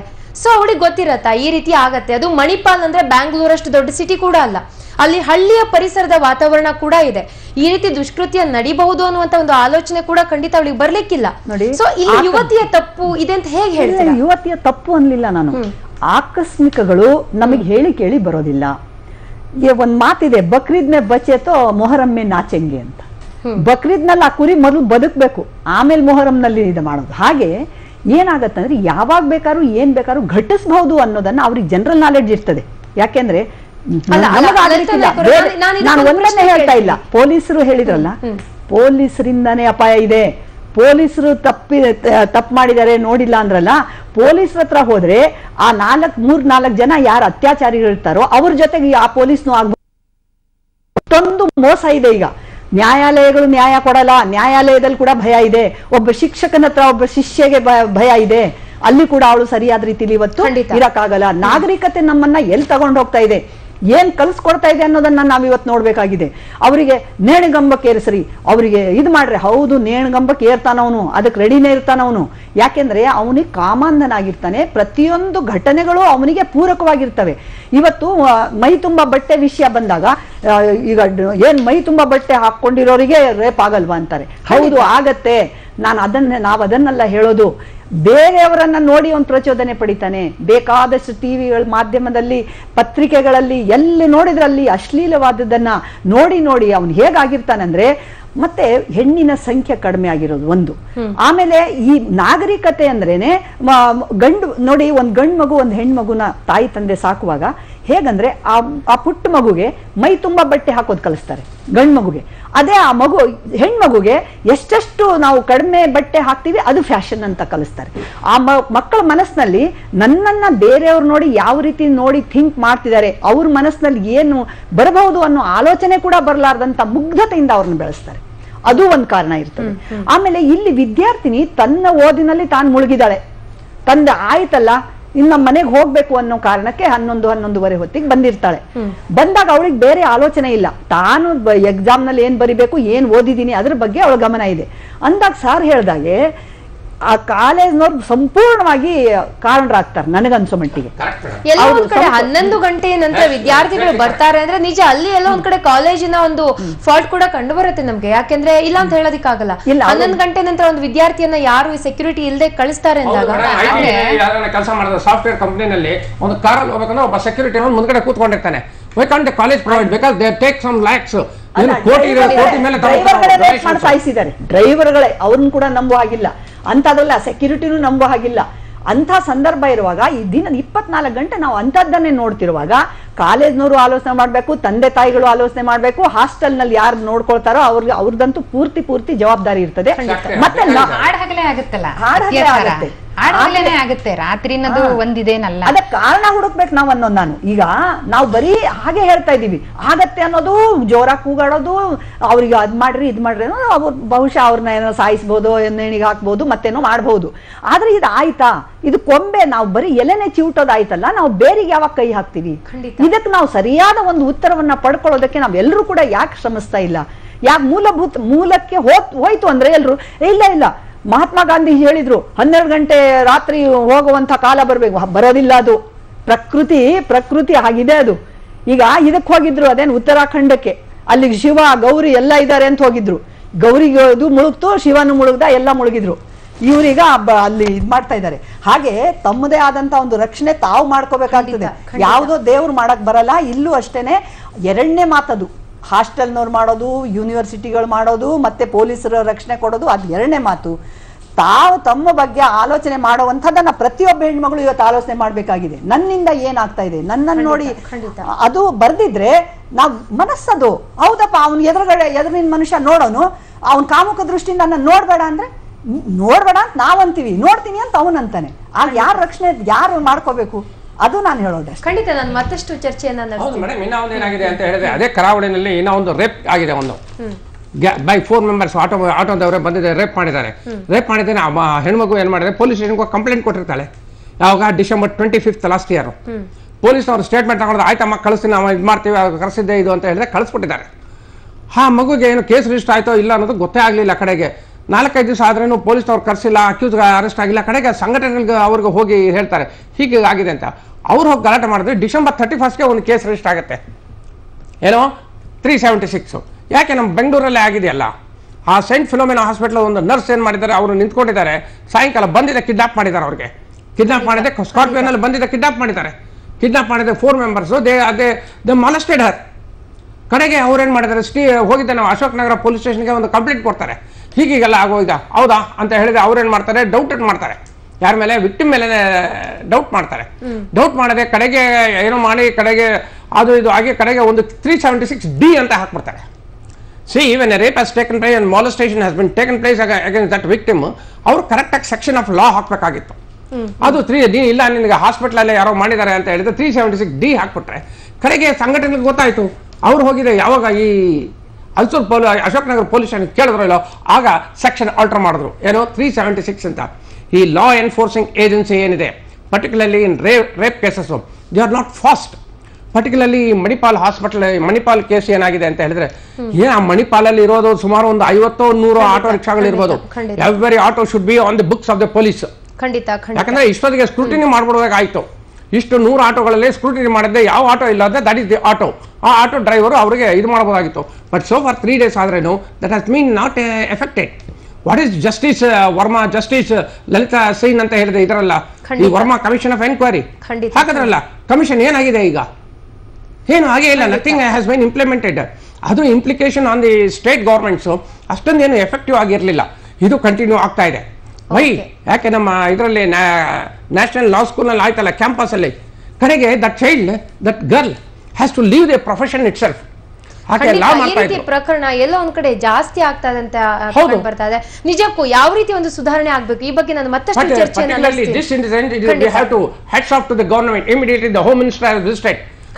ನ್ಯಾಷನಲ್ ಸ್ಕೂಲ್ ಆಫ್ ಲಾ ನಲ್ಲಿ ನಡೀತಲ್ಲ ಕ್ಯಾಂಪಸ್ ಅಲ್ಲಿ, ಆಗ ಯಾರು ಹೋಗಿಲ್ಲ. ಆಗ ಹೋಮ್ ಮಿನಿಸ್ಟರ್ ಹೋಗ್ಲಿಲ್ಲ, ಯಾರು ಹೋಗಿಲ್ಲ ಅಲ್ಲಿ. ನಾವು the government has taken A will. ಹೌದು, ಇದು ನಾವು ಇದು ತಡೆ ಮಾಡಬೇಕಿದು. ಈ ರೇಪ್ಗಳಿಗೆ ನಾವು ಇದು ಸರಿಯಾಗಿ ಸ್ಟ್ರಿಂಜೆಂಟ್ ಆಕ್ಷನ್ ತಗೊಳ್ಬೇಕು ಅಂತ ಹೇಳಿ home minister has visited. Whether the impact of the home minister is there or not, that should be whether accused has been arrested and they have been paraded, adana nodbekagutte. Because home minister visit madadmele it should have more impact on police. ಖಂಡಿತ ಎಲ್ಲೋ ಒಂದ್ ಕಡೆ ಸರ್ಕಾರ ಇನ್ನಷ್ಟು ಹೆಚ್ಚಿನ ಕ್ರಮವನ್ನ ಕೈಗೊಳ್ಳಬೇಕು. ಸರ್ಕಾರದಿಂದ ಈ ರೀತಿ ಒಂದು ಕಟ್ಟುನಿಟ್ಟಿನ ಕ್ರಮವನ್ನ ತೆಗೆದುಕೊಂಡಾಗ ಎಲ್ಲೋ ಒಂದ್ ಕಡೆ ಇದನ್ನ ಈ ರೀತಿ ಪ್ರಕರಣಗಳನ್ನ ಕಡಿಮೆ ಮಾಡೋದಕ್ಕೆ ಸಾಧ್ಯ ಅನ್ನುವಂತ ಒಂದು ಅಭಿಪ್ರಾಯ ಕೂಡ ವ್ಯಕ್ತ ಆಗ್ತಾ ಇದೆ. ಹಾಗಾದ್ರೆ ಈ ರೀತಿ ಪ್ರಕರಣಗಳು ಕಡಿಮೆ ಆಗ್ಬೇಕು ಅಂದ್ರೆ ಮಹಿಳೆಯರು ಏನ್ ಮಾಡ್ಬೇಕು? ತಮ್ಮನ್ನ ತಾವು ರಕ್ಷಿಸಿಕೊಳ್ಳುವಂತಹ ಪಾಠವನ್ನ ಕಲಿಬೇಕಾದ್ರೆ ಅಗತ್ಯತೆ ಇದೆಯಾ? ಈ ಬಗ್ಗೆ ನಾವು ಮತ್ತಷ್ಟು ಚರ್ಚೆಯನ್ನ ಮುಂದುವರಿಸ್ತೀವಿ. ಅದಕ್ಕಿಂತ ಮುಂಚೆ ಈಗ ಒಂದು ಸ್ಮಾಲ್ ಬ್ರೇಕ್.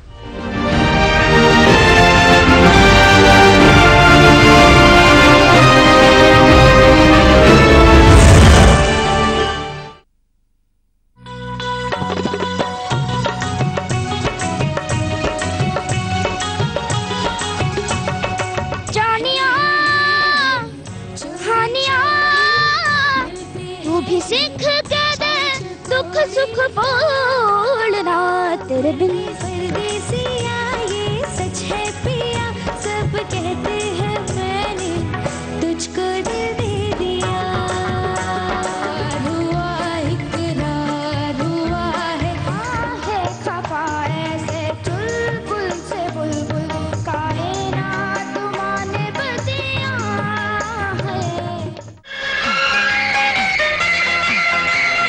ಲೋಕವೇ ಹೇಳಿದ ಮಾತಿದು ವೇದದ ಸಾರವೇ ಕೇಳಿದು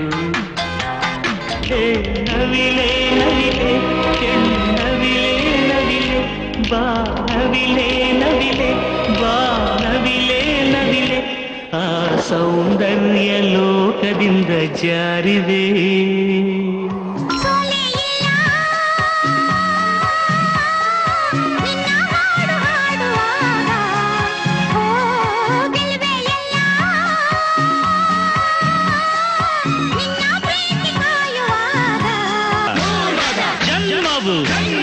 ಯಾವುದು ಹಾಡುವ ಪುಣ್ಯವು ಯಾರದು ಯಾರದು ನನ್ನದು ನನ್ನದು ಸಂಗೀತವೇ ನನ್ನದು ಚಪ್ಪಾಳೆ ನನ್ನ ಮುಸಿರು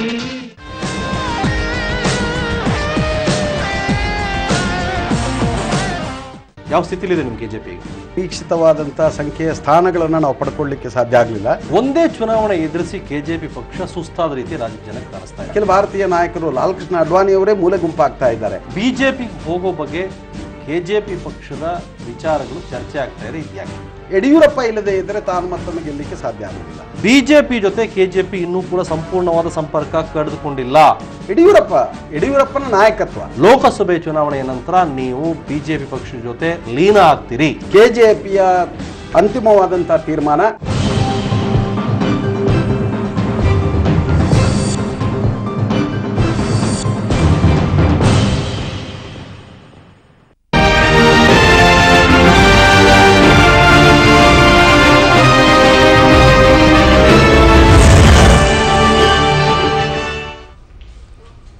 ಗ್ಯಾಂಗ್ ರೇಪ್ ನ್ಯಾಯ ಸಿಗುವುದೇ ವಿಶೇಷ ಕಾರ್ಯಕ್ರಮಕ್ಕೆ ಮತ್ತೊಮ್ಮೆ ಸ್ವಾಗತ. ಈಗಾಗಲೇ ನಾವು ಮಣಿಪಾಲಲ್ಲಿ ವಿದ್ಯಾರ್ಥಿನಿ ಮೇಲೆ ನಡೆದಂತಹ ಸಾಮೂಹಿಕ ಅತ್ಯಾಚಾರದ ಬಗ್ಗೆ ಚರ್ಚೆಯನ್ನ ನಡೆಸ್ತಾ ಇದ್ವಿ. ನಿಜಕ್ಕೂ ಈ ರೀತಿ ಪ್ರಕರಣಗಳು ಕಡಿಮೆ ಆಗ್ಬೇಕು ಅಂದ್ರೆ ಯಾವ ರೀತಿ ಒಂದು ಕಾನೂನು ಬದಲಾಗಬೇಕಾ ಅಥವಾ ಮಹಿಳೆಯರು ತಮ್ಮನ್ನ ತಾವು ರಕ್ಷಣೆ ಮಾಡ್ಕೋಬೇಕಾ, ಈ ಬಗ್ಗೆ ನಾವು ಚರ್ಚೆಯನ್ನ ನಡೆಸ್ತಾ ಇದ್ವಿ. ವಿನೋದ್ ಕುಮಾರ್ ಅವರೇ, ತಾವೇನ್ ಹೇಳ್ತೀರಾ? ನಿಜಕ್ಕೂ ಕಾನೂನು ಎಲ್ಲ ಒಂದ್ ಕಡೆ ಚೇಂಜ್ ಆಗ್ಬೇಕು ಅಂತ ಅನಿಸ್ತಾ ಇಲ್ವಾ? ಅಲ್ಲ, JS ವರ್ಮಾ ಅವರ ರಿಪೋರ್ಟ್ ಆಧಾರದ ಮೇಲೆ ಸಾಕಷ್ಟು ಬದಲಾವಣೆಗಳನ್ನು ತಂದಿದ್ದಾರೆ ಮತ್ತು ಸುಪ್ರೀಂ ಕೋರ್ಟ್ಗಳು ಕೂಡ ಪದೇ ಪದೇ ಬದಲಾವಣೆಗಳನ್ನು ಅಂದ್ರೆ ಜಡ್ಜ್ಮೆಂಟ್ ಅಲ್ಲ, ಕೇಸಲ್ಲಿ ಬದಲಾವಣೆ ಬರುತ್ತೆ, ಎಲ್ಲಾ ವರದಿಗಳು ಬರುತ್ತೆ, ಸಮೀಕ್ಷೆ ಆಗತ್ತೆ, ರಿಪೋರ್ಟ್ ಕೂಡ ಸಿಗುತ್ತೆ, ಆದ್ರೆ ಎಲ್ಲ ಒಂದ್ ಕಡೆ ಆ ಕಾನೂನು ಇಂಪ್ಲಿಮೆಂಟ್ ಆಗ್ತಾ ಇಲ್ಲ ಅಂತ ಅನಿಸ್ತಾ ಇಲ್ಲ. ಇಲ್ಲ, ಇಂಪ್ಲಿಮೆಂಟ್ ಆಗ್ತಾ ಇದೆ. ಮುಂಚೆಗಿಂತ ಕನ್ವಿಕ್ಷನ್ ರೇಟ್, ರೇಪ್ ಕೇಸ್ಗಳಲ್ಲಿ ಕನ್ವಿಕ್ಷನ್ ರೇಟ್ ಜಾಸ್ತಿ ಆಗ್ತಾ ಇದೆ. ಮತ್ತೆ ತುಂಬಾ ಇಮ್ಯುನಿಟಿ ಇದೆ ಯಾವ್ದು ರೇಪ್ ಪ್ರಕರಣಗಳಲ್ಲಿ. ಬೇರೆ ಪ್ರಕರಣಗಳೆಲ್ಲ ಎಲ್ಲಾ ಸಾಕ್ಷಿದಾರರು ಬೇಕು ಅಂತ ಹೇಳಿದೆ. ಆದ್ರೆ ಸುಪ್ರೀಂ ಕೋರ್ಟ್ ಮತ್ತೆ ಹಲವಾರು ಹೈಕೋರ್ಟ್ಗಳು ಹೇಳಿದೆ, ರೇಪ್ ಕೇಸ್ಗಳಲ್ಲಿ ಬರೀ ವಿಕ್ಟಿಮ್ಸ್ ಸ್ಟೇಟ್ಮೆಂಟ್ ಮಾತ್ರ ರಿಲಯಬಲ್, ನಂಬಿಕಾರ್ಹವಾದಂತಹ ಸ್ಟೇಟ್ಮೆಂಟ್ ಇದೆ ಹೇಳಿದೆ. ಈಗ ಆಲ್ರೆಡಿ ಒಂದು ಏನು ಪರೀಕ್ಷೆಯನ್ನ ನಡೆಸುವಂತದ್ದೇನಿದೆ, ರೇಪ್ ಆದ ನಂತರ ಏನ್ ಮೆಡಿಕಲ್ ಟೆಸ್ಟಿಂಗ್ ಇದೆ, ಟೂ ಫಿಂಗರ್ ಟೆಸ್ಟ್, ಅದನ್ನು ಕೂಡ ಬ್ಯಾನ್ ಮಾಡಬೇಕು ಅಂತ ಆರ್ಡರ್ ಮಾಡಿದ್ದಾರೆ. ಎಷ್ಟು ಮಟ್ಟಿಗೆ ಅದು ಕೂಡ ಪಾಲನೆ ಆಗ್ತಾ ಇದೆ? ಖಂಡಿತ ಆಗ್ತಾ ಇಲ್ಲ. ಯಾಕಂದ್ರೆ ನಾವು ಇದೇ ವೇದಿಕೆಯಲ್ಲಿ ಸಾಕಷ್ಟು ಪರಿಚರ್ಚೆಯನ್ನ ನಡೆಸಿದ್ವಿ, ಬಟ್ ಅದು ಆಗ್ತಾ ಇಲ್ಲ. ಎಲ್ಲ ಒಂದ್ ಕಡೆ ಆಗ್ಬಹುದು, ಬಟ್ ಹಲವಾರು ಕೇಸ್ಗಳಲ್ಲಿ ಆಗ್ತಾ ಇಲ್ಲ. ಇದು ಅಲ್ಲ, ಇನ್ನೂ ಬದಲಾವಣೆ ಆಗ್ಬೇಕು. ಆದ್ರೂ ನಾನು ಹೇಳ್ತೀನಿ, ಗ್ರಾಜುಯಲಿ ಇದು ಕೋರ್ಟ್ಗಳು ತುಂಬಾ ಸ್ಟ್ರಿಕ್ಟ್ ಆಗ್ತಾ ಇದೆ ಈ ರೇಪ್ ಪ್ರಕರಣಕ್ಕೆ ಸಂಬಂಧ ಹಾಗೆ. ಬೇರೆ ಪ್ರಕರಣಗಳೆಲ್ಲ ತುಂಬಾ ವಿಟ್ನೆಸ್ಗಳು ಬೇಕು ಅಂತ ಹೇಳ್ತಾರೆ, ಆದ್ರೆ ರೇಪ್ ಕೇಸ್ಗಳಲ್ಲಿ ಬರೀ ವಿಕ್ಟಿಮ್ ಸ್ಟೇಟ್ಮೆಂಟ್ ಮಾತ್ರ ಒಂದು ನಂಬಿಕಾರ್ಹವಾಗಿದೆ ಅಂದ್ರೆ ಕನ್ವಿಕ್ಷನ್ ಕೊಡಬಹುದು ಅಂತ ಬಂದಿದೆ. ಡಿಲೇ ಬಗ್ಗೆ ಏನು ಕ್ವಶನ್ ಮಾಡಬಾರ್ದು ಹೆಚ್ಚಿನ. ಮತ್ತು ಹೊಸ ವರ್ಮಾ ಕಮಿಷನ್ ರಿಪೋರ್ಟ್ ಪ್ರಕಾರ ಈ as far as possible within 2 months it should B trial should be concluded ಅಂತ ಇದೆ. ಮತ್ತು ಎಲ್ಲ ಬದಲಾವಣೆ ಆಗಿಲ್ಲ ಅಂತಿಲ್ಲ. ಇವರು ಹೇಳಿದ್ರು ಒಂದು ಪ್ರಕರಣದಲ್ಲಿ 21 ವರ್ಷ ಆಗಿದೆ ಅಂತ, ಆದ್ರೆ ಇನ್ನೊಂದು ಪ್ರಕರಣದಲ್ಲಿ ಒರಿಸ್ಸಾದಲ್ಲಿ ಚಾರ್ಜ್ ಶೀಟ್ ಹಾಕಿ ವಿದಿನ್ 20 days ಅಲ್ಲಿ ಕನ್ವಿಕ್ಷನ್ ಕೊಟ್ಟಿದ್ದು ನಿದರ್ಶನ ಇದೆ. ಶಿಕ್ಷೆ ಕೊಟ್ಟಿದೆ. ಎಷ್ಟೋ ವರ್ಷ ಆದ್ಮೇಲೆ ಶಿಕ್ಷೆ ಕೊಟ್ಟು ಏನ್ ಪ್ರಯೋಜನ? ಯಾಕಂದ್ರೆ ಅಲ್ಲಿ ಆರೋಪಿಗಳ ಡೆತ್ ಆಗಿರ್ಬೋದು ಅಥವಾ ಏನು ಶಿಕ್ಷೆಗೆ ಒಳಗಾಗಿರ್ತಾಳೆ, ಪಾಪ ನೋವನ್ನ ಅನುಭವಿಸಿರ್ತಾಳೆ, ಅವಳಿಗೆ ಏನೋ ಅನಾಹುತ ಆಗಿರ್ಬೋದು. ಸೊ ಯಾವತ್ತೂ ಶಿಕ್ಷೆ ಕೊಟ್ಟು ಏನ್ ಪ್ರಯೋಜನ? ಅದೇ true justice delays is justice denied. ಆದ್ರೆ ಮುಂಚಿನಿಂದ ಈಗ ವೇಗವಾಗಿ ನಡೀತಾ ಇದೆ. ಫಾಸ್ಟ್ ಟ್ರ್ಯಾಕ್ ಕೋರ್ಟ್ಸ್ ಗಳೆಲ್ಲ ಎಸ್ಟಾಬ್ಲಿಷ್ ಆಗಿರೋದ್ರಿಂದ ಇನ್ನಷ್ಟು ಸ್ಪೀಡ್ ಆಗ್ಬೇಕು. ಈ ಗ್ಯಾಂಗ್ ರೇಪ್ ಪ್ರಕರಣಕ್ಕೇನೆ ಸಪರೇಟ್ ಕೋರ್ಟ್ ಗಳು ಆಗ್ಬೇಕು. ಮತ್ತೆ ಪ್ರಿಫರೆನ್ಸ್ ಬೇಸಿಸ್ ಅಲ್ಲಿ ರೇಪ್ ಕೇಸ್ಗಳಿದ್ರೆ ಅದನ್ನು ಫಸ್ಟ್ ಕಂಡಕ್ಟ್ ಮಾಡಿ ನಂತರ ಬೇರೆ ಕೇಸ್ಗಳನ್ನು ನಡೆಸಬೇಕು ಅಂತ ಆ ತರ ವ್ಯವಸ್ಥೆ ಮಾಡಬೇಕು ಅಂತ ನನ್ನದು ಕೂಡ ಆಗ್ರಹ. ಓಕೆ, ಹಾಗೇನೆ ಅನುಪಮ ತಾವು ಹೇಳ್ತಾ ಇದ್ರಿ ಸಾಕಷ್ಟು ಮಾನಸಿಕವಾಗಿ ಕೂಡ ಆಕೆಯ ಮೇಲೆ ಪರಿಣಾಮ ಬೀರುತ್ತೆ ಅಂತ. ನಿಜಕ್ಕೂ ಒಮ್ಮೆ ಮಾನಸಿಕ ಆಘಾತಕ್ಕೆ ಒಳಗಾದ್ರೆ ಈ ಒಂದು ಘಟನೆಯಿಂದ ಹೇಗೆ ಆಚೆ ಬರೋದು ಹೇಗೆ ಅವಳು? ಯಾಕೆಂದ್ರೆ ಆಕೆಯನ್ನ ನೋಡುವಂತ ಒಂದು ದೃಷ್ಟಿ ಸಮಾಜದಲ್ಲಿ ಕೂಡ ಬದಲಾಗತ್ತೆ. ಎಷ್ಟೇ ನಾವು ಪಾಪ ಅಂತ ಹೇಳಿದ್ರು ಕೂಡ ಆಕೆ ಒಮ್ಮೆ ಹೊರಗ ಜಗತ್ತಿಗೆ ಬಂದಾಗ ಅವಳನ್ನ ನೋಡುವ ದೃಷ್ಟಿಯೇ ಬದಲಾಗತ್ತೆ. ಅದೇ ಈ ಆಕ್ಚುಲಿ ಇವಾಗ ಅನ್ಕೊಳ್ತಿರೋದು ಏನಂದ್ರೆ ರೇಪ್ ವಿಕ್ಟಿಮ್ ಅಂತ ಕರಿಬಾರ್ದು, ರೇಪ್ ಸರ್ವೈವರ್ ಅಂತ ಕರಿಬೇಕು. ಅವಳು ಯಾಕೆ ವಿಕ್ಟಿಮ್? ಅವಳು ಮಾಡಿರೋ ತಪ್ಪಲ್ಲ ಅದು. She is not a victim, she is a survivor. She survived rape. ಆ ತರದ ಒಂದು ದೌರ್ಜನ್ಯನ, ಇಡೀ ಸಮಾಜದ ದೌರ್ಜನ್ಯನ ಅವಳು ಪಾರಾಗಿ ಅದರಿಂದ ಬಂದಿದ್ದಾಳೆ ಅಂದ್ರೆ ನಾವು ಅದನ್ನ ಅಡ್ರೆಸ್ ಮಾಡೋರು ಕೂಡ, ನಾವು ಮೀಡಿಯಾದಲ್ಲಿರೋರು ಅಥವಾ ಸಂಘಟನೆಯಲ್ಲಿರೋರು ಇಷ್ಟು ಜೆಂಡರ್ ಸೆನ್ಸಿಟಿವಿಟಿ ಇಟ್ಕೊಂಡಿರ್ಬೇಕು. We should not call her a victim, she is a survivor. ಹಾಗಂತ ಕೆಲವು ರೇಪಿಗೆ ಒಳಗಾಗಿರುವಂತ ಹೆಣ್ಮಕ್ಳೇ ಆ ರೀತಿ ಹೇಳಲಿಕ್ಕೆ ಇಷ್ಟಪಡ್ತಾರೆ. ಮತ್ತೆ ಈಗ ಮಾತಾಡ್ತಾ ಲಾಯರ್ ಕನ್ವಿಕ್ಷನ್ ರೇಟ್ ಬಗ್ಗೆ ಹೇಳಿದ್ರು. I am interested about incidence rate. Conviction rate ಇರ್ಲಿ ಒಂದ್ ಕಡೆ, ಇನ್ಸಿಡೆನ್ಸ್ ರೇಟ್ ಏನಾದ್ರೂ ಕಡಿಮೆ ಆಗಿದೆಯಾ? ಇದೇನು ಕಡಿಮೆ ಆಗಿಲ್ಲ. ಇದು ದಿನದಿಂದ ದಿನಕ್ಕೆ ಹೆಚ್ಚಾಗ್ತಾ ಇದೆ. ಹೆಚ್ಚಾಗ್ತಾ ಇದೆಯೋ ಅಥವಾ ನಾವು ನೋಡ್ಬೋದಲ್ಲ ರಿಪೋರ್ಟ್, ಬ್ಯಾಂಗ್ಳೂರ್ಗೆ 4ನೇ ಸ್ಥಾನ ಸಿಕ್ಕಿದೆ. ರೇಪ್ ಹೆಚ್ಚಾಗ್ತಾ ಇದೆ ಎಷ್ಟರ ಮಟ್ಟಿಗೆ ಅಂದ್ರೆ ಬ್ಯಾಂಗ್ಳೂರು 4ನೇ ಸ್ಥಾನವನ್ನ ಪಡ್ಕೊಂಡಿದೆ. ಇದನ್ನೆಲ್ಲ ನೋಡಿದ್ರೆ ನಿಜಕ್ಕೂ ಮಹಿಳೆಯರು ಓಡಾಡೋದಕ್ಕೆ ಸಾಧ್ಯನಾ? ಅಲ್ಲ, ಈ ರಿಪೋರ್ಟೆಡ್ ಕೇಸ್ಗಳು ಟಿಪ್ ಆಫ್ ದಿ ಐಸ್ಬರ್ಗ್ ಅಷ್ಟೇ. ರಿಪೋರ್ಟ್ ಆಗದೆ ಇರುವಂತ, ಯಾರಿಗೂ ಗೊತ್ತೇ ಆಗದೆ ಇರುವಂತ ನಿರ್ಭಯ್ ಯಾವಾಗ ಗ್ಯಾಂಗ್ ರೇಪಿಗೆ ಒಳಗಾದ್ಲೋ ಅದೇ ದಿವಸ ಅದಕ್ಕಿಂತ ಇನ್ನೂ ಬರ್ಬರವಾಗಿ ಒಂದು ಬುಡಕಟ್ಟು ಹುಡುಗಿ, ಛತ್ತೀಸ್ಗಢಿನ ಹುಡುಗಿನ ಕೈಕಾಲ್ ಕಟ್ಟಾಗಿ ಬಾವಿಲ್ ಬಿಸಾಡಿದ್ದಾರೆ.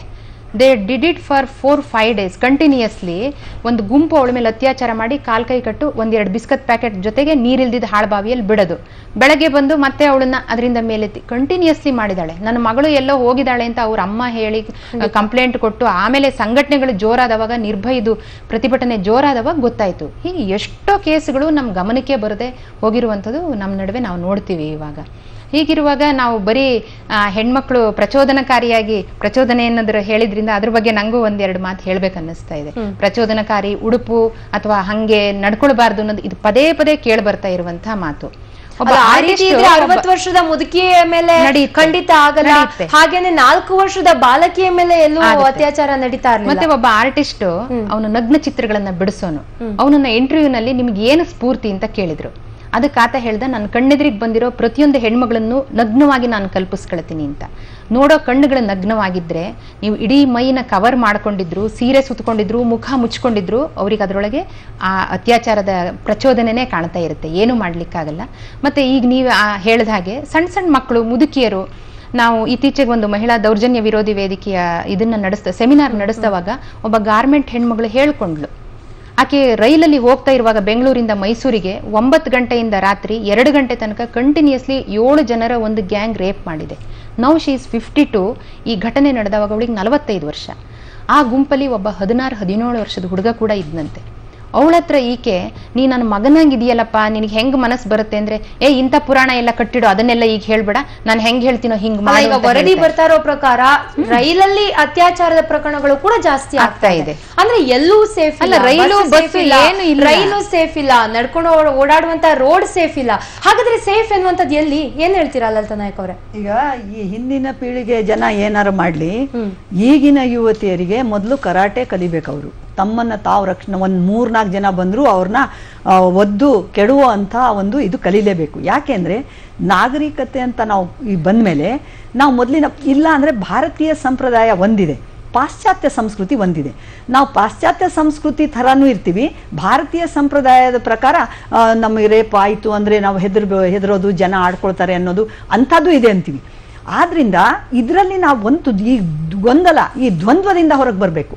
ಮೊದಲು ನಮ್ಮ ದಾರಿ ಏನಿರ್ಬೇಕು, ನಮ್ಮ ಜೀವನ ರೂಪಿಸ್ಕೊಳ್ಳೋದಕ್ಕೆ ನಾವ್ ಹೇಗಿರ್ಬೇಕು ಅಂದ್ರೆ ಎಲ್ಲ ಒಂದ್ ಕಡೆ ಫೈಟಿಂಗು ಕರಾಟೆ ಕಲ್ತ್ಕೊಂಡ್ರೆ ಇದು ಕಡಿಮೆ ಆಗತ್ತೆ ಅಂತ ಹೇಳ್ತೀರಾ? ಏನ್ ಮಾಡೋದು ಆಗತ್ತೇನೋ ಅಂತ ಪ್ರಯೋಗ ಮಾಡ್ತಾನೆ ಇರ್ಬೇಕಾಗ್ತದೆ. ಈಗ ನಾವು ಉಡುಪಿಂದ ಹೇಳಿದ್ದು ನಾವು ಅದ್ರ ಸಂಪೂರ್ಣವಾಗಿ ಅದೇ ಅಂತ ನಾನು ಹೇಳ್ತಾ ಇಲ್ಲ. ಅದೊಂದು ಪಾಯಿಂಟ್ ಎಷ್ಟೋ ಕಾರಣಗಳಿದಾವಲ್ಲ, ಅಷ್ಟು ಕಾರಣಗಳಲ್ಲಿ ನಾವು ಎಲ್ಲಾ ಕಾರಣಗಳನ್ನು ನಾವು ಎದುರಿಗೆ ಇಟ್ಕೋಬೇಕಾಗ್ತದೆ. ಅದರಲ್ಲಿ ಇದಲ್ಲ ಅಂದ್ರೆ ಅಲ್ಲ, ಮೈನಸ್ ತೆಗೆದು ಬಿಡೋಣ ಅದನ್ನ. ಆದ್ರೆ ಮೊದಲೇ ಡಿಲೀಟ್ ಮಾಡ್ಬಿಡೋದು ಬೇಡ ಆ ವಿಷಯನೂ ನಮ್ಮ ತಲೆಯಲ್ಲಿ ಇರಬೇಕು ಅನ್ನೋದು. ನಾನು ಯಾವುದೋ ಒಂದು ಕಾರಣ ಇದ್ದೇ ಇರ್ತದೆ. ಈಗ ನೋಡಿ, ಒಬ್ಬ ಅನುಪಮ ಅವ್ರು ಹೇಳ್ತಾ ಇದ್ರು, ಡಾಕ್ಟ್ರು, ಚಿತ್ರಕಲಾವಿದ, ನಾನು ಪ್ರತಿಯೊಬ್ಬ ಹೆಂಗಸನ್ನು ಆ ರೀತಿ ನಾನು ನೋಡಬಲ್ಲೆ ಅಂತ. ಪ್ರತಿಯೊಬ್ಬ ಗಂಡಸನ್ನು ಆ ಥರ ನೋಡಬಲ್ಲಳು ಹೆಂಗಸು. ಆದ್ರಿಂದ ಅದು ಪ್ರಕೃತಿ ಕೊಟ್ಟಂಥ ಒಂದು ಶಾಪನೋ ವರನೋ ನಾವು ಮಾಡ್ಕೋಬಹುದು. ಆದ್ರೆ ಅದು ಇರೋದು ನಿಜ. ಒಂದು ಮಾತಿದೆ, ಅಗರ್ ಆಸಮಾನ್ ಮೇ ಸಿತಾರೆ ನ ಹೋತೆ ये रात भी सुहानी न होती, अगर इंसान में जवानी न होती ये प्यार की कहानी भी न होती ಅಂತ. ಆದ್ರಿಂದ ಈ ಜವಾನಿ ಮತ್ತು ಇದು ಎಲ್ಲ ಕೂಡ ಪ್ರತಿಯೊಬ್ಬ ಮನುಷ್ಯನಲ್ಲಿರುತ್ತೆ. ಅದು ಒಳ್ಳೆಯ ಸಂಸ್ಕಾರ ಹೊಂದಿದಂಥವನು ಆ ಪಶುತನವನ್ನ ಅದುಮಿಟ್ಟು ಅವನು ಮನುಷ್ಯನಾಗಿರ್ತಾನೆ. ಬಾಕಿ ಜನ ತಮ್ಮ ಪಶುತ್ವವನ್ನ ಎಲ್ಲಿ ಬೇಕಾದ್ರಲ್ಲಿ ತೋರಿಸ್ಕೊಳ್ತಾರೆ. ಆದ್ರಿಂದ ನೀನು ಆ ಪಶುತನ ನೀನು ತೊಲಗಿಸು ಅಂದ್ರೆ ಆಗಲ್ಲ. ಅದಕ್ಕೆ ನಾವು ಹೇಳೋದು, ಹಾಗಿರುವಾಗ ನೀವು ಶಿಕ್ಷೆ ಕೊಡ್ರಿ. ಈಗ ಅವ್ರು 3 ಜನ ಸಿಗ್ತಾರೆ, ಅವ್ರಿಗೆ ನೀವು ಶಿಕ್ಷೆ ಕೊಡ್ತೀರಾ. ಹಾಗಂದ ಕೂಡಲೇ ಒಂದ್ ವೇಳೆ ಸರಿ ಹೋಗೋದಾಗಿದ್ರೆ ನಾವು ಹೇಳ್ತಿದ್ವಿ ಇನ್ನ ಸರಿ ಹೋಯ್ತು ಅಂತ. ಖಂಡಿತ ಇದಕ್ಕೆ ಎಂಡಿಲ್ಲ, ಇದಕ್ಕೆ ತುದಿನೂ ಇಲ್ಲ. ಅದಕ್ಕೆ ನಾನು ಹೇಳೋದು, ಒಂದೊಂದೇ ಪಾಯಿಂಟ್ ನಾವು ತಗೋಬೇಕು. ಯಾವುದು, ಅವ್ರು ತಮ್ಮಂತ ಅವ್ರು ರಕ್ಷಣೆ ಮಾಡ್ಕೊಳ್ಳುವಂತ ಕರಾಟೆ ಕಲೀಲಿ, ಮತ್ತೆ ತಮ್ಮಂತ ಅವ್ರು ರಕ್ಷಣೆ ಮಾಡ್ಕೊಳ್ಳೋದಕ್ಕೆ ಯಾರಾದ್ರೂ ಜೊತೆಲಿ ಹೋಗ್ಲಿ, ಆದಷ್ಟು ಗುಂಪಿನಲ್ಲಿ ಹೋಗ್ಲಿ, ಆದಷ್ಟು ನಮಗೆ ಸೆಕ್ಯೂರಿಟಿ ಇಟ್ಕೋಬೇಕಪ್ಪ ನಾವು ಅನ್ನೋದನ್ನ ತಿಳ್ಕೊಳ್ಳಿ. ಆ ರೀತಿಯಲ್ಲಿ ಅವ್ರು ಆಲೋಚನೆ ಮಾಡ್ಬೇಕಾಗ್ತದೆ. ಯಾರನ್ನ ಇಟ್ಕೋತಾರೆ? ಯಾಕೆಂದ್ರೆ ತಂದೆಯನ್ನೇ ನಂಬುವ ಕಾಲ ಈಗ ಎಲ್ಲೋ ಒಂದ್ ಕಡೆ ಕಳೆದೋಗ್ತದೆ. ಎಷ್ಟೋ ಕಡೆ ನಾವು ನೋಡ್ತೀವಿ ತಂದೆಯ ಮಗಳ ಮೇಲೆ ಅತ್ಯಾಚಾರ ಮಾಡಿರುವಂತಹ ಬೆಂಗಳೂರಲ್ಲೇ ಎಷ್ಟೊಂದು ಬೆಳಕಿಗೆ ಅದು ಒಂದ್ಸಾರಿ ಆಗಿರ್ಬಹುದು. ಆದ್ರೆ ತಂದೆನೋ ತಾಯಿನೋ ಅಥವಾ ಹಾಸ್ಟೆಲ್ ಅವ್ರು ಇದ್ದಾರೆ ಅಂದ್ರೆ ಹಾಸ್ಟೆಲ್ ವಾರ್ಡನ್ ಅದಕ್ಕೆ ಜವಾಬ್ದಾರರಾಗ್ತಾರೆ. ಕಾಲೇಜ್ನಲ್ಲಿ ಅಂದ್ರೆ ಕಾಲೇಜ್ನವರು ಹೌದು ಒಬ್ಳೆ ಹೋಗ್ತಾ ಇದ್ದಾಳೆ, ನಾವು ಕಳಿಸ್ಕೊಡ್ಬೇಕು ಅವ್ರನ್ನ ಸರಿಯಾದ ರೀತಿಯಲ್ಲಿ ಅನ್ನೋದು ಅವ್ರಿಗೆ ಬರಲೇಬೇಕು. ಆಮೇಲೆ ಪೊಲೀಸರು ತಕ್ಷಣ ಪೊಲೀಸರ ಈ ಚಾಳಿ ಇದೆಯಲ್ಲ, ಆ ಚಾಳಿಯಿಂದ ಹೊರಗೆ ಬಂದು ಅವರು ಕೂಡ ಮನುಷ್ಯರಾಗಿ ನೋಡುವಂತದ್ದನ್ನು ನಾವು ಹೇಳ್ಬೇಕು. ಅದಕ್ಕೆ ಯಾರು ಮಾಡ್ಬೇಕದನ್ನ ಸರ್ಕಾರ ಮಾಡ್ಬೇಕು. ನೋಡಪ್ಪ ನೀನ್ ಏನಾಗಿದೆ ಇವತ್ತು, ಇದಕ್ಕೆ ನೀನೇ ಕಾರಣ ಅಂತ ಒಂದು ಸರಿಯಾದ ಒಂದು ಜವಾಬ್ದಾರಿ ಅವ್ರ ಮೇಲೆ ಹೊರಿಸಿದ್ರೆ ಶಿಕ್ಷೆ ಆಗ್ಬೇಕು. ಖಂಡಿತ. ಸಂಗ್ರಾಮ್ ಸಿಂಗ್ ಅವರೇ, BT ಲಲಿತಾ ನಾಯಕ್ ಅವರು ಹೇಳಿದೆ ಎಲ್ಲೋ ಒಂದ್ ಕಡೆ ನಿಜ ಅಂತ ಅನ್ಸ್ತಾ ಇಲ್ವಾ? ಪೊಲೀಸ್ ಇಲಾಖೆಗೆ ಅಥವಾ ಕಂಪ್ಲೇಂಟ್ ಕೊಡೋದಕ್ಕೆ ಹೋದಾಗ ಯಾವುದೇ ಕೇಸಲ್ಲಿ ಕಂಪ್ಲೇಂಟ್ ಕೊಡೋದಕ್ಕೆ ಹೋದ್ರು ಕೂಡ ಅಲ್ಲಿ ಟ್ರೀಟ್ ಮಾಡುವಂತ ಒಂದು ವಿಧಾನ ಏನಿದೆ, ಒಂದ್ ರೀತಿ ನೆಗ್ಲಿಜೆನ್ಸಿಯಿಂದ ಮಾತಾಡುವುದು, ಇಲ್ಲಾಂದ್ರೆ ಏನೋ ಒಂದ್ ಕಡೆ ನೀನೇ ತಪ್ಪು ಮಾಡಿದ್ಯಾ ಅನ್ನುವಂತ ಒಂದು ನೋಟ ಏನಿರುತ್ತೆ, ಇದು ಎಲ್ಲ ಒಂದ್ ಕಡೆ ಪೊಲೀಸ್ ಸ್ಟೇಷನ್ ಹೋಗುವಂತ ಸಂಖ್ಯೆ ಕಡಿಮೆ ಆಗ್ತಾ ಇದೆ, ಕಂಪ್ಲೇಂಟ್ ಕೊಡುವಂತ ಸಂಖ್ಯೆ ಕೂಡ ಕಡಿಮೆ ಆಗ್ತಾ ಇದೆ. ನಿಜಕ್ಕೂ ತಾವೆಲ್ಲ ಇದ್ದಾರೆ ಹಿರಿಯ ಅಧಿಕಾರಿಗಳು, ನಿವೃತ್ತಿ ಹೊಂದಿರುವಂತಹ ಅಧಿಕಾರಿಗಳು, ಯಾಕೆ ಈ ಬಗ್ಗೆ ಸರ್ಕಾರದ ಗಮನಕ್ಕೆ ತರ್ತಾ ಇಲ್ಲ? ಯಾಕೆ ಈ ಬಗ್ಗೆ ಪೊಲೀಸ್ ಇಲಾಖೆಗೆ ಒಂದು ಪಾಠ ಮಾಡುವಂತದ್ದು ಅಥವಾ ಇನ್ನೇನೋ ಮೆಸೇಜ್ ಕೊಡೋಕೆ ಯಾಕೆ ಮುಂದಾಗ್ತಾ ಇಲ್ಲ? ನಾನು ಹೇಳಿದ್ನಲ್ಲ ಮೇಡಮ್, 2-3 ಕೇಸು, ಒಂದು ಕರಾವಳಿಯಲ್ಲಿ ನಡೆದಿರೋದು ಮತ್ತೆ ಇಲ್ಲಿ ಒಂದು ಅಶೋಕ್ ನಗರದಲ್ಲಿ ನಡೆದಿರೋದು ಹೇಳಿದ್ನಲ್ಲ. ಯಾಕಂದ್ರೆ ಪೊಲೀಸ್ ಮ್ಯಾನ್ಯುವಲ್ಲಿ ಒಂದು ಹೇಳಿದೆ, ಪೊಲೀಸ್ ಮ್ಯಾನ್ಯುವಲ್ 2 ಹೇಳಿದೆ ರೇಪ್ ಅಂತ ಹೇಳ್ಬಿಟ್ರೆ ರೇಪ್ ಕೇಸಲ್ಲಿ ಏನೇನು ಮಾಡಬೇಕು ಅನ್ನೋದನ್ನ ಇನ್ಸ್ಟ್ರಕ್ಷನ್ಸ್ ಕೊಟ್ಟಿದ್ದಾರೆ. ಯಾಕಂದ್ರೆ ನಾವು ಪೊಲೀಸ್ ಟ್ರೈನಿಂಗ್ ಕಾಲೇಜ್ ಆಗಲಿ ಪೊಲೀಸ್ ಟ್ರೈನಿಂಗ್ ಸ್ಕೂಲ್ ಆಗಲಿ ಅದರಲ್ಲಿ ನಾವು ಸ್ಟಡಿ ಮಾಡಿರ್ತೀವಿ. ಅದು ನಮಗೆ ಬೈಬಲ್ಲು, ಯಾವುದು ಪೊಲೀಸ್ ಮ್ಯಾನ್ಯುವಲ್ 1 and 2 ಅಂತ ಹೇಳಿದ್ರೆ ಈ 2 ಆ ರೇಪ್ ಕೇಸಸ್ಗೆ ಏನೇನು ಮಾಡಬೇಕು, ಹೇಗೆ ನೀವು ಇನ್ವೆಸ್ಟಿಗೇಷನ್ ಮಾಡಬೇಕು ಎಲ್ಲ ಕರೆಕ್ಟಾಗಿ ಕೊಟ್ಟಿರ್ತಾರೆ. ಆದರೆ ಈ ಸಂವಿಧಾನ ಒಂದು ಪ್ರಶ್ನೆ ಬರುತ್ತೆ. ಒಂದು ಸಂವಿಧಾನದಲ್ಲಿ ಸುಮಾರು ಒಂದು 15 ಆರ್ಟಿಕಲ್ಸ್ ಇದೆ, ಪ್ರೊಟೆಕ್ಷನ್ ಆನ್ ಫಾರ್ ವುಮೆನ್ ಅಂತ ಹೇಳಿದೆ. ನಮ್ಮ IPC-ನಲ್ಲೂ ಸಾಕಷ್ಟು ಇದೆ, ಮತ್ತು ಬೇರೆ ಆಕ್ಟ್ಸ್ ಎಲ್ಲ ಇದೆ. ಈಗ ವೈಲೆನ್ಸ್ ಆನ್ ದಿಸ್ ಥಿಂಗ್ ಏನು ಡೊಮೆಸ್ಟಿಕ್ ವೈಲೆನ್ಸ್ ಅದೆಲ್ಲ ಆಕ್ಟ್ಸ್ ಎಲ್ಲ ಬಂದಿದೆ. ಇಷ್ಟಾದ್ರೇನು ಸಹ ವೆದರ್ ದಿ ಎನ್ಫೋರ್ಸಿಂಗ್ ಏಜೆನ್ಸಿ ಇದೆಯಲ್ಲ, ಇದು ಕನ್ಸರ್ನ್ ರಾಜ್ಯಗಳು ಅದನ್ನ ಎನ್ಫೋರ್ಸ್ ಮಾಡ್ತಾ ಇದಾರಲ್ಲ, ಈಗ ಸರಿಯಾಗಿ ಆಗ್ತಾ ಇಲ್ಲ. ಅದು ನಮ್ಮ ಸಂವಿಧಾನದಲ್ಲಿ ಏನು ರಕ್ಷಣೆ ಇದೆ ಒಂದು ಮಹಿಳೆಗೆ ಅದು ಸರಿಯಾಗಿ ನಡೀತಾ ಇಲ್ಲ. ಅದರಿಂದ ಎಲ್ಲಕ್ಕೂ ಕೂಡ ಸರ್ಕಾರವನ್ನ ಜವಾಬ್ದಾರಿ ಆಗಿದೆ ಮೇಡಮ್. ಯಾಕಂದ್ರೆ ನಾವು ಫಸ್ಟ್ ಪೊಲೀಸ್ ಇಲಾಖೆ, ಯಾಕೆಂದ್ರೆ ನಾವು ರಾಜ್ಯದಲ್ಲಿ ನಮ್ದು ರಾಜ್ಯ ಎಷ್ಟರ ಮಟ್ಟಿಗೆ ವ್ಯವಸ್ಥಿತವಾಗಿದೆ ಅಂತ ನೋಡಿದಾಗ ಎಲ್ಲೊಂದ್ ಕಡೆ ಪೊಲೀಸ್ ಇಲಾಖೆಯಲ್ಲಿ ತುಂಬಾ ಗಂಭೀರವಾದಂತಹ ಪಾತ್ರವನ್ನ ನೀಡುತ್ತೆ. ಸೊ ಪೊಲೀಸ್ ಇಲಾಖೆಯಲ್ಲಿ ನಾವು ಹೋದಾಗ ಟ್ರೀಟ್ ಮಾಡುವಂತ ಒಂದು ವಿಧಾನ ಇರ್ಬೋದು ಅಥವಾ ಅಧಿಕಾರಿಗಳ ಒಂದು ವರ್ತನೆಯೇ ಕೆಟ್ಟದಾಗಿದ್ರೆ ಯಾರು ಕಂಪ್ಲೇಂಟ್ ಕೊಡೋದಕ್ಕೆ ಮುಂದೆ ಹೋಗ್ತಾರೆ? ಸರ್ಕಾರನೂ ಇದೆ. ಹೇಗೆ ಅಂದ್ರೆ ಮಂತ್ರಿ ಆದವನು ಶಾಸಕನಾದವನು ಅವನೇ ಸರಿಯಾಗಿರಲ್ಲ. ಎಷ್ಟೋ ಸಾರಿ ಅವ್ರು ನೋಡೇ ಹೆದರ್ತಾರೆ ಪಾಪ. ಪೊಲೀಸರಿಂದನೂ ಭೀಕರ ಅಂದ್ರೆ ಭಯಂಕರ ಅಂದ್ರೆ ಈ ಜನ. ಅವರಿಗೆ ಪೊಲೀಸರಿಗಾದ್ರೂ ಮೇಲ್ನೋರ್ ಇರ್ತಾರೆ, ಅಧಿಕಾರಿ ಏನೋ ಒಂದು ಶಿಕ್ಷೆನಾರ ಕೊಡ್ತಾರೆ, ಇವ್ರು ಹಾಗೆ ನುಣಿಸ್ಕೊಂಡ್ಬಿಡ್ತಾರೆ. ಎಷ್ಟೋ ಜನ ಏನೇನ್ ಮಾಡಿದಾರೆ ನಿಮಗೆ ಗೊತ್ತಲ್ಲ ಕಥೆ. ಖಂಡಿತ ಇಡೀ ಜಗತ್ತಿಗೆ ಗೊತ್ತು. ನಮ್ಮ ಇಂಡಿಯಾ ಅಂತೂ, ನಮ್ಮ ಕರ್ನಾಟಕ ಅಂತೂ ಇಂಡಿಯಾದಲ್ಲಿ ಫೇಮಸ್ಸು. ಎಲ್ಲರೂ ಹೋದ್ರೆ ನಮ್ ನಾಚಿಕೆಯಿಂದ ತಲೆ ತಗ್ಸೋ ಆಗುತ್ತೆ. ಯಾಕೆಂದ್ರೆ ನಮ್ಮ ಮಂತ್ರಿಗಳು ಶಾಸಕರು ಹೆಣ್ಣಿನ ಬಗ್ಗೆ ಅತ್ಯಂತ ಕಾಮುಕ ದೃಷ್ಟಿಯಿಂದ ನೋಡಿದಂತ ಉದಾಹರಣೆಗಳಿದಾವೆ. ಆಮೇಲೆ ಅವರು ಏನೆಲ್ಲ ಮಾಡಿ ಮತ್ತೆ ತಪ್ಪಿಸ್ಕೊಂಡಿದ್ದು ಇದೆ. ಹೆಂಡತಿನ ಕೊಲೆ ಮಾಡಿದವ್ರಂತಾರು ಇದ್ದಾರೆ, ಜೈಲಿಗೆ ಹೋದವರು ಇದ್ದಾರೆ. ಇಂಥವೆಲ್ಲ ಇರುವಾಗ ನೀವು ಪೊಲೀಸರು ಯಾಕೆ ಹೆದರ್ತಾರೆ? ಖಂಡಿತ ಮತ್ತೆ ನಾನು ಚರ್ಚೆಯನ್ನ ನಡೆಸ್ತೀನಿ. ಈಗಾಗಲೇ ತಂದೆಯೇ ಮಗಳ ಮೇಲೆ ಅತ್ಯಾಚಾರವನ್ನ ನಡೆಸಿರುವಂತಹ ಒಂದು ಪ್ರಕರಣ ಇದೀಗ ಬೆಳಕಿಗೆ ಬಂದಿರುವಂತದ್ದು. ಇದೀಗ ಈ ಒಂದು ಮಾಹಿತಿ ಬರ್ತಾ ಇರುವಂತದ್ದು 14 ವರ್ಷದ ಅಪ್ರಾಪ್ತೆಯ ಮೇಲೆ ತಂದೆಯೇ ಅತ್ಯಾಚಾರ ಮಾಡಿರುವಂತಹ ಒಂದು ಪ್ರಕರಣ ನಡೆದಿದೆ. ಈ ಒಂದು ಘಟನೆ ಇದೀಗ ಬೆಳಕಿಗೆ ಬರ್ತಾ ಇರುವಂತದ್ದು. 4 ವರ್ಷದಿಂದ 36 ವರ್ಷದ ರಮೇಶ್ ಎಂಬಾತ ಅತ್ಯಾಚಾರವನ್ನ ನಡೆಸ್ತಾ ಬರ್ತಾ ಇದ್ದ. ನಿರಂತರವಾಗಿ 4 ವರ್ಷದಿಂದ ಹೆತ್ತ ಮಗಳ ಮೇಲೆಯೇ ಅತ್ಯಾಚಾರವನ್ನ ನಡೆಸಿದ. ಬಾಣಸವಾಡಿಯ ಲಿಂಗರಾಜಪುರಂನಲ್ಲಿ ಈ ಒಂದು ಘಟನೆ ನಡೆದಿರುವಂತದ್ದು. ಇದೀಗ ಬಾಣಸವಾಡಿಯಲ್ಲಿ ಪ್ರಕರಣ ದಾಖಲಾಗಿದೆ ಅನ್ನುವಂತ ಮಾಹಿತಿ ಲಭ್ಯ ಆಗ್ತಾ ಇರುವಂತದ್ದು. ತಂದೆಯಿಂದಲೇ ಮಗಳ ಮೇಲೆ ಅತ್ಯಾಚಾರ ನಡೆದಿರುವಂತಹ ಒಂದು ಘಟನೆ ಇದೀಗ ಒಂದು ಬೆಳಕಿಗೆ ಬಂದಿದೆ. ಈ ಕುರಿತಂತೆ ಬಾಣಸವಾಡಿ ಠಾಣೆಯಲ್ಲಿ ಕೂಡ ಪ್ರಕರಣ ದಾಖಲಾಗಿದೆ.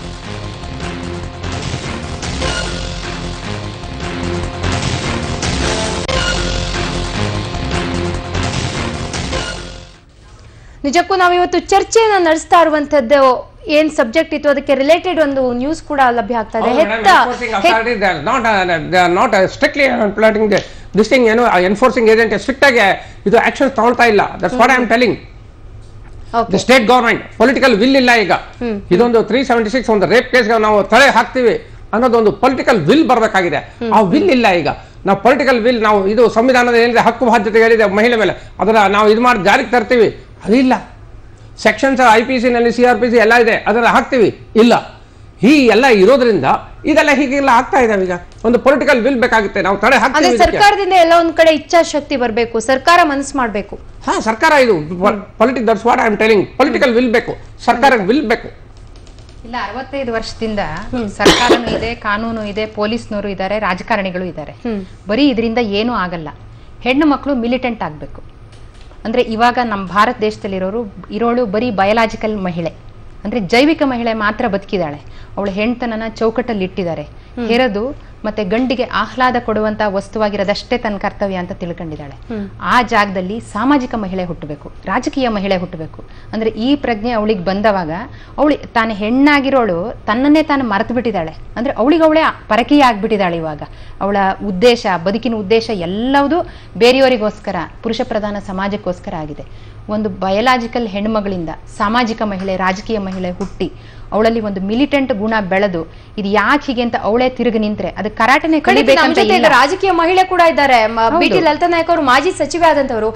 ಈಗ ಸಂಗ್ರಾಮ್ ಸಿಂಗ್ ಅವರು ಹೇಳ್ತಾ ಇದ್ದಾರೆ ಸರ್ಕಾರದಿಂದ ಇಂಪ್ಲಿಮೆಂಟ್ ಆಗ್ಬೇಕು, ಸರ್ಕಾರ ಇಚ್ಛಾಶಕ್ತಿಯಿಂದ ಕೆಲವು ಕಾನೂನ ಜಾರಿಗೆ ತರಬೇಕು ಅಂತ. ಸೊ ಯಾಕೆ ಸರ್ಕಾರಕ್ಕೆ ಏನ್ ಸಮಸ್ಯೆ ಆಗ್ತಾ ಇದೆ? ಸರ್ಕಾರಕ್ಕೆ ಏನ್ ಸಮಸ್ಯೆ ನಾನು ಹೇಳ್ತೀನಿ.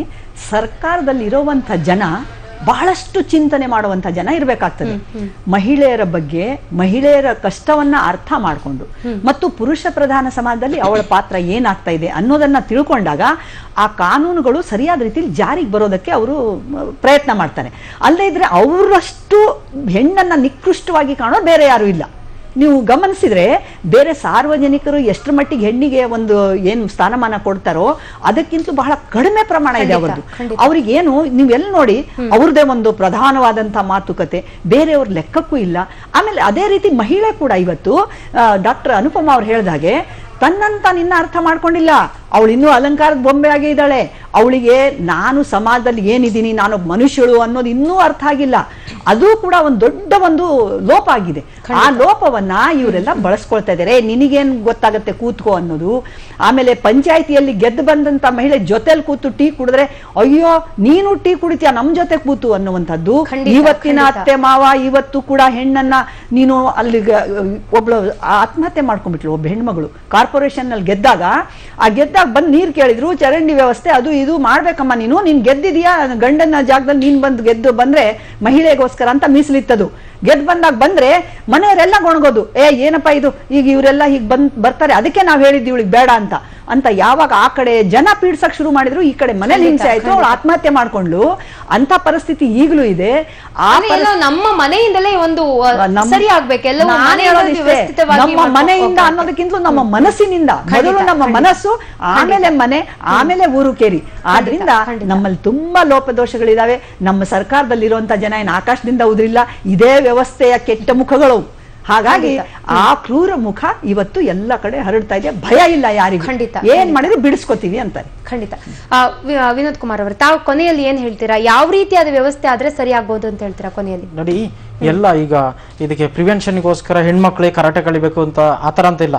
ಆತರ ಇದ್ರೆ ಈ ಲಾ ಇಂಪ್ಲಿಮೆಂಟಿಂಗ್ ಏಜೆನ್ಸಿಗೆ, ಅಥಾರಿಟೀಸ್ಗೆ ಇಷ್ಟೊಂದು ಸರ್ಕಾರ ನಾವು ಟ್ಯಾಕ್ಸ್ ಕಟ್ಟಿದ ಹಣ ಉಪಯೋಗಿಸೋದ್ರಲ್ಲಿ ಅರ್ಥ ಏನಿದೆ? ಎಲ್ಲ ಅವರೇ ರಕ್ಷಣೆ ಮಾಡ್ಕೊಳ್ಬೇಕು, ಅದು ಸರಿಯಲ್ಲ.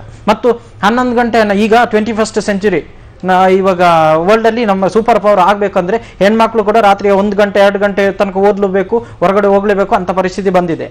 ಆಗಿರುವಾಗ ಎಲ್ಲ ವ್ಯವಸ್ಥಿತವಾಗಿ ನಮ್ಮ ಸಮಾಜದ ಎಲ್ಲರೂ ಕೂಡ, ನಾವು ನೀವು ಅಂತಲ್ಲ, ಈಗ ಕಾಮನ್ ಮೆನ್ ಹೋಗಿ ಕೋರ್ಟಿನಲ್ಲಿ ಸಾಕ್ಷಿ ಹೇಳುವುದರಿಂದ ಹಿಡಿದು, ಇವರು ಸ್ಟೇಷನ್ ಅಲ್ಲಿ ಇಮಿಡಿಯೇಟ್ ಇನ್ಫಾರ್ಮೇಶನ್ ಕೊಡುವುದರಿಂದ ಹಿಡಿದು, ಪೊಲೀಸ್ನವರು ಹೆಣ್ಮಕ್ಳಿಗೆ ಸ್ಟೇಷನ್ಗೆ ಬಂದಾಗ ಗೌರವ ಕೊಟ್ಟು, ಅವರು ಸೆನ್ಸಿಟಿವ್, ತುಂಬಾ ಸೆನ್ಸಿಟಿವ್, ಅವರಿಗೆ ಬೇಕಾದ ರೀತಿಯಲ್ಲಿ ಅವರಿಗೆ ಗೌರವ ಕೊಟ್ಟು, ಇದು ಕೋರ್ಟ್ ಕೂಡ ಹೆಚ್ಚಿನ ಸಂಖ್ಯೆಯಲ್ಲಿ ಕನ್ವಿಕ್ಷನ್ ರೇಟ್ ಕೂಡ ಹೆಚ್ಚು ಮಾಡಿದ್ರೆ ಖಂಡಿತ ಮತ್ತೆ ನಮ್ಮ ಮೆಕ್ಯಾನಿಸಮ್, ಪೊಲೀಸ್ ಯಾವುದು ಇನ್ವೆಸ್ಟಿಗೇಷನ್ ಮೆಕ್ಯಾನಿಸಮ್ ಇದೆಯಲ್ಲ, ಅದು ಇನ್ನೂ ಒಳ್ಳೇದಾಗಬೇಕು. ಆವಾಗ ಇದು ಸ್ವಲ್ಪ ಅದಕ್ಕೆ ಕಡಿವಾಣ ಹಾಕಬಹುದು. ಅನುಪಮ ಅವರು, ತಾವು ಕೊನೆಯಲ್ಲಿ ಏನ್ ಹೇಳ್ತೀರಾ? ಮಹಿಳೆ ಸಂಘಟಿತ ಆಗ್ಬೇಕು. ಯಾವುದೇ ಕೆಲಸ, ಪಕ್ಷ, ಜಾತಿ, ಧರ್ಮಕ್ಕೆ ಸೇರಿದವಳಾಗಿರ್ಲಿ, ಎಲ್ಲ ಮಹಿಳೆಯರು ಸಂಘಟಿತರಾಗಿ ಜೈವಿಕವಾಗಿ ನಾವು ಮಹಿಳೆ ಅಂತ ಹೇಳಿ ಒಟ್ಟಾಗಿ ಇದ್ರ ವಿರುದ್ಧ ಹೋರಾಡಬೇಕು. ಮತ್ತೆ ಹೆಣ್ಮಕ್ಳು ನಿರಾಕರಣ ತತ್ವನ ಅನುಸರಿಸಬೇಕು. ನಿರಾಕರಣ ತತ್ವ ಅಂದ್ರೆ ಯಾವ ವಸ್ತು, ವಿಷಯ, ವ್ಯಕ್ತಿ, ಪಕ್ಷ, ಸಿದ್ಧಾಂತ ಹೆಣ್ಣನ್ನ ಘನತೆಯಿಂದ ಕಾಣಲ್ವೋ ಅಥವಾ ಹೆಣ್ಣಿನ ಆತ್ಮಗೌರವವನ್ನು ಗೌರವಿಸಲ್ವೋ ಅದೆಲ್ಲದನ್ನು ನಿರಾಕರಿಸಬೇಕು. ಅದು ಸೀರಿಯಲ್ ಆಗಿರ್ಲಿ, ಯಾವುದೇ ಜಾಹೀರಾತಾಗಿರ್ಲಿ, ಯಾವುದೇ ವಸ್ತು ಆಗಿರ್ಲಿ ಅಥವಾ ಪಕ್ಷ ಆಗಿರ್ಲಿ, ಅದ್ರ ಸಿದ್ಧಾಂತ ಆಗಿರ್ಲಿ, ಹೆಣ್ಣನ್ನ ಯಾವುದು ಗೌರವದಿಂದ ಕಾಣಲ್ವೋ ಅದು ಎಲ್ಲದನ್ನು ನಿರಾಕರಿಸಬೇಕು. ಮತ್ತೆ ಸಮಾಜ ಜೆಂಡರ್ ಸೆನ್ಸಿಟಿವಿಟಿನ ಬೆಳೆಸ್ಕೊಳ್ಬೇಕು. ಅದು ಕುಟುಂಬದಿಂದನೇ ಶುರುವಾಗುತ್ತೆ. ಖಂಡಿತ. ತಾವೇನ್ ಹೇಳ್ತೀರಾ ಕೊನೆಯಲ್ಲಿ? ಅಷ್ಟೇ, ನಮ್ಮ ಘನತೆ ಏನು, ನನಗೂ ಒಂದು ಆತ್ಮಾಭಿಮಾನ ಇದೆ, ನಾನು ಸ್ವಾಭಿಮಾನದಿಂದ ಬದುಕ್ತೀನಿ ಅನ್ನೋವಂಥ ಒಂದು ಮನಸ್ಥಿತಿ ಮಹಿಳೆಯರು ಬಂದ್ರೆ, ಆಗ ಆ ಗುಂಪಿನಲ್ಲಿ ಕೂಡ ಇನ್ನೊಬ್ಬರಿಗೆ ಏನಾರ ತೊಂದರೆ ಆದಾಗ ಅದನ್ನು ನಿಜವಾಗಿ ಒಳಗಿನಿಂದ ಪ್ರತಿಭಟಿಸ್ತಾಳೆ. ಅಲ್ಲದೆ ಇದ್ರೆ ಸುಮ್ಮನೆ ಶೋಕಿಗೆ ಪ್ರತಿಭಟಿಸುವಂಥದ್ದು ಮತ್ತೆ ಆಗೋ ಹಾಗೆ ಆಗ್ತಾ ಇರ್ಲಿ ಅನ್ನೋವಂಥದ್ದು ಇದೆಯಲ್ಲ, ಅಂಥ ಒಂದು ಸಂಘಟನೆಯಿಂದಲೂ ಕೆಲಸಕ್ಕೆ ಬರಲ್ಲ. ಅಂತ ಸಂಘಟನೆ ಅಂದ್ರೆ ಒಳಗಿನಿಂದ ಎಲ್ಲರನ್ನೂ ನಾವು ರಕ್ಷಣೆ ಕೊಡ್ತೀನಿ, ನಾನು ರಕ್ಷಣೆ ಮಾಡೋದಷ್ಟೇ ಅಲ್ಲ, ನನ್ನನ್ನು ನಾನು ಮಾಡ್ಕೊಳ್ಳೋದಷ್ಟೇ ಅಲ್ಲ, ನಾನು ಬೇರೆಯವರಿಗೂ ಕೊಡ್ತೀನಿ ಅನ್ನೋವಷ್ಟು ಒಂದು ಧೈರ್ಯವಾಗಿ ಅವಳು ಸಂಘಟನೆ ಕಟ್ಟುವಂತ ಕೆಲಸ ಮಾಡಬೇಕಾಗ್ತದೆ. ಅದನ್ನ ಎಲ್ಲರೂ ಕೂಡ ಸಹಕರಿಸಬೇಕು. ಬರೀ ಒಬ್ಬ ಮಹಿಳೆಯಿಂದ ಆಗಲ್ಲ, ಎಲ್ಲರೂ ಕೂಡ ಸಹಕರಿಸಿ ಈ ಅನಿಷ್ಟದಿಂದ ಈ ಸಮಾಜನ ಈ ಪಿಡುಗಿನಿಂದ ಪಾರ್ ಮಾಡೋದಕ್ಕೆ ಪ್ರಯತ್ನ ಮಾಡಬೇಕು ಅಂತ ಅನ್ಸುತ್ತೆ. ಖಂಡಿತ. ಸಂಗ್ರಾಮ್ ಸಿಂಗ್ ಅವರೇ, ಪೊಲೀಸ್ ಇಲಾಖೆಯಿಂದ ಯಾವ ರೀತಿ ಒಂದು ಬದಲಾವಣೆ ಆಗಬೇಕು, ಯಾವ ರೀತಿ ಒಂದು ವ್ಯವಸ್ಥೆ ಬಂದ್ರೆ ಸರಿ ಹೋಗ್ಬೋದು ಅಂತ ಹೇಳ್ತೀರಾ ಕೊನೆಯಲ್ಲಿ? ಈಗಾಗಲೇ ಪೊಲೀಸ್ ಬದಲಾವಣೆ ಸಾಕಷ್ಟು ಆಗಿದೆ ಇದುವರೆಗೂ. ಯಾಕಂದ್ರೆ ಸಾಕಷ್ಟು ಅವರಿಗೆ ಫೀಡ್ ಮಾಡಿದ್ದಾರೆ, ಲಾ ಎನ್ಫೋರ್ಸಿಂಗ್ ಏಜೆನ್ಸಿ ಇರೋದ್ರಿಂದ ಸಾಕಷ್ಟು ಮಾಡಿದ್ದಾರೆ. ಆದ್ರೆ ಸರ್ಕಾರ ಒಂದು ಪೊಲಿಟಿಕಲ್ ವಿಲ್ ಬೇಕಾಗಿದೆ, ಒಂದು ಸರ್ಕಾರಕ್ಕೆ ವಿಲ್ ಬೇಕಾಗಿದೆ. ಇದು ಎನ್ಫೋರ್ಸಿಂಗ್ ಏಜೆನ್ಸಿ ಕರೆಕ್ಟ್ ಆಗಿ ಮಾಡಬೇಕು ಅಂತ ಹೇಳಿದ್ದೆ ಮಾಡಿದ್ರೆ ಆಗುತ್ತೆ. ಹಾಗೂ ನ್ಯಾಯಾಲಯದಲ್ಲೂ ಸಹ ಅದನ್ನ ವಿತಿನ್, ಯಾಕಂದ್ರೆ ಫಾಸ್ಟ್ ಕೋರ್ಟ್ ಅಲ್ಲಿ ವಿತಿನ್ 2 or 3 months ಡಿಸ್ಪೋಸ್ ಮಾಡಬೇಕಾಗುತ್ತೆ. ಡಿಸ್ಪೋಸ್ ಮಾಡಿದ್ರೆ ಕನ್ವಿಕ್ಷನ್ ರೇಟ್ ಜಾಸ್ತಿ ಆಗುತ್ತೆ. ಯಾಕಂದ್ರೆ ಈಗಾಗಲೇ ಕರ್ನಾಟಕದಲ್ಲಿ 2000 ಮೇಲೆ ರೇಪ್ ಕೇಸ್ಗಳಾಗಿದೆ. ಖಂಡಿತ. And Bangalore stands on the highest, fourth ಏನೋ ಪೊಸಿಷನ್ ಅಲ್ಲಿ ಕೂತಿದೆ. ಹಾಗಿರುವಾಗ ಕನ್ವಿಕ್ಷನ್ ರೇಟ್ ಜಾಸ್ತಿ ಆಗಬೇಕಾಗಿದೆ ನಮ್ದು. ಯಾಕಂದ್ರೆ ಕೋರ್ಟ್ಗಳು ಬಹಳ ಇಮಿಡಿಯೇಟ್ ಆಗಿ ಕಾಗ್ನೈಸೆನ್ಸ್ ತಗೊಂಡಿದ್ದೆ, ಕನ್ವಿಕ್ಷನ್ ಲಾಂಗ್ ಕನ್ವಿಕ್ಷನ್ ಕೊಡ್ತು ಅಂತ ಹೇಳಿದ್ರೆ ಇದಾಗುತ್ತೆ. ಯಾಕಂದ್ರೆ ಈ ವರ್ಮಾ ಕಮಿಷನ್ ಅಲ್ಲಿ 10 ವರ್ಷ ಅಂತ ಕೊಟ್ಟಿದ್ದಾರೆ. It should be increase to up to the death sentence. Rape ಅಂತ ಅಂದ್ರೆ ಡೆತ್ ಸೆಂಟೆನ್ಸ್ ಅಂತ ಮಾಡಬೇಕಾಗಿದೆ. ಇದನ್ನ ಮಾಡಿಲ್ಲ Verma commission of enquiry. That is left to the central government. ಖಂಡಿತ. ಒಟ್ಟಾರೆ ಎಲ್ಲೋ ಒಂದ್ ಕಡೆ ಕಾನೂನು ಚೇಂಜ್ ಆಗಬೇಕು, ಮತ್ತೆ ಮಹಿಳೆ ಕೂಡ ತನ್ನನ್ನು ತಾನು ರಕ್ಷಣೆ ಮಾಡ್ಕೊಳ್ಳುವಂತಹ ಒಂದು ವಿಧಾನವನ್ನ ಕಲ್ತ್ಕೋಬೇಕು ಅಂತ ಒಂದು ಅಭಿಪ್ರಾಯವನ್ನ ವ್ಯಕ್ತಪಡಿಸಿದ್ರಿ. ನಮ್ಮ ಚರ್ಚೆಯಲ್ಲಿ ಪಾಲ್ಗೊಂಡಿದ್ದಕ್ಕೆ 4ವರಿಗೂ ಧನ್ಯವಾದ. ವೀಕ್ಷಕರೇ, ಈಗಾಗಲೇ ನೋಡಿದ್ದೀರಾ, ರಾಜ್ಯದಲ್ಲಿ ಅತ್ಯಾಚಾರ ಪ್ರಕರಣಗಳು ಹೆಚ್ಚಾಗ್ತಾ ಇದೆ. ಮಣಿಪಾಲದಲ್ಲಿ ನಡೆದಂತಹ ಒಂದು ಘಟನೆಯೇ ಜ್ವಲಂತ ಉದಾಹರಣೆ ಅಂತ ಹೇಳ್ಬೋದು. ಎಲ್ಲೋ ಒಂದ್ ಕಡೆ ಸಮಾಜದಲ್ಲಿ ಎಲ್ಲಾ ರೀತಿಯಾದಂತಹ ಬದಲಾವಣೆ ಆಗಬೇಕು. ಮನೆಯಿಂದಲೇ ಸರಿಯಾದ ಸಂಸ್ಕೃತಿ, ಸಂಪ್ರದಾಯವನ್ನ ಕಲಿಸುವಂತಹದ್ದು ಆರಂಭ ಆಗಬೇಕು, ಸಂಸ್ಕಾರವನ್ನ ಕಲಿಸಬೇಕು. ಮಹಿಳೆ ತನ್ನನ್ನು ತಾನ ರಕ್ಷಣೆ ಮಾಡಿಕೊಳ್ಳುವಲ್ಲಿ ಸಫಲರಾದಲ್ಲಿ, ರಕ್ಷಣೆ ಮಾಡುವುದನ್ನ ಕಲಿತದ್ದೇ ಆದಲ್ಲಿ ಈ ರೀತಿಯ ಒಂದು ಇನ್ಸಿಡೆಂಟ್ ಅನ್ನ ಕಡಿಮೆ ಮಾಡಬಹುದು ಅಂತ ಹೇಳ್ತಾ ಇವತ್ತಿನ ವಿಶೇಷ ಕಾರ್ಯಕ್ರಮ ಮುಗಿಸ್ತಾ ಇದ್ದೀವಿ. ಚಾನೆಲ್ ಚೇಂಜ್ ಮಾಡದೆ ನೋಡ್ತಾ ಇರಿ ರಾಜ್ ನ್ಯೂಸ್.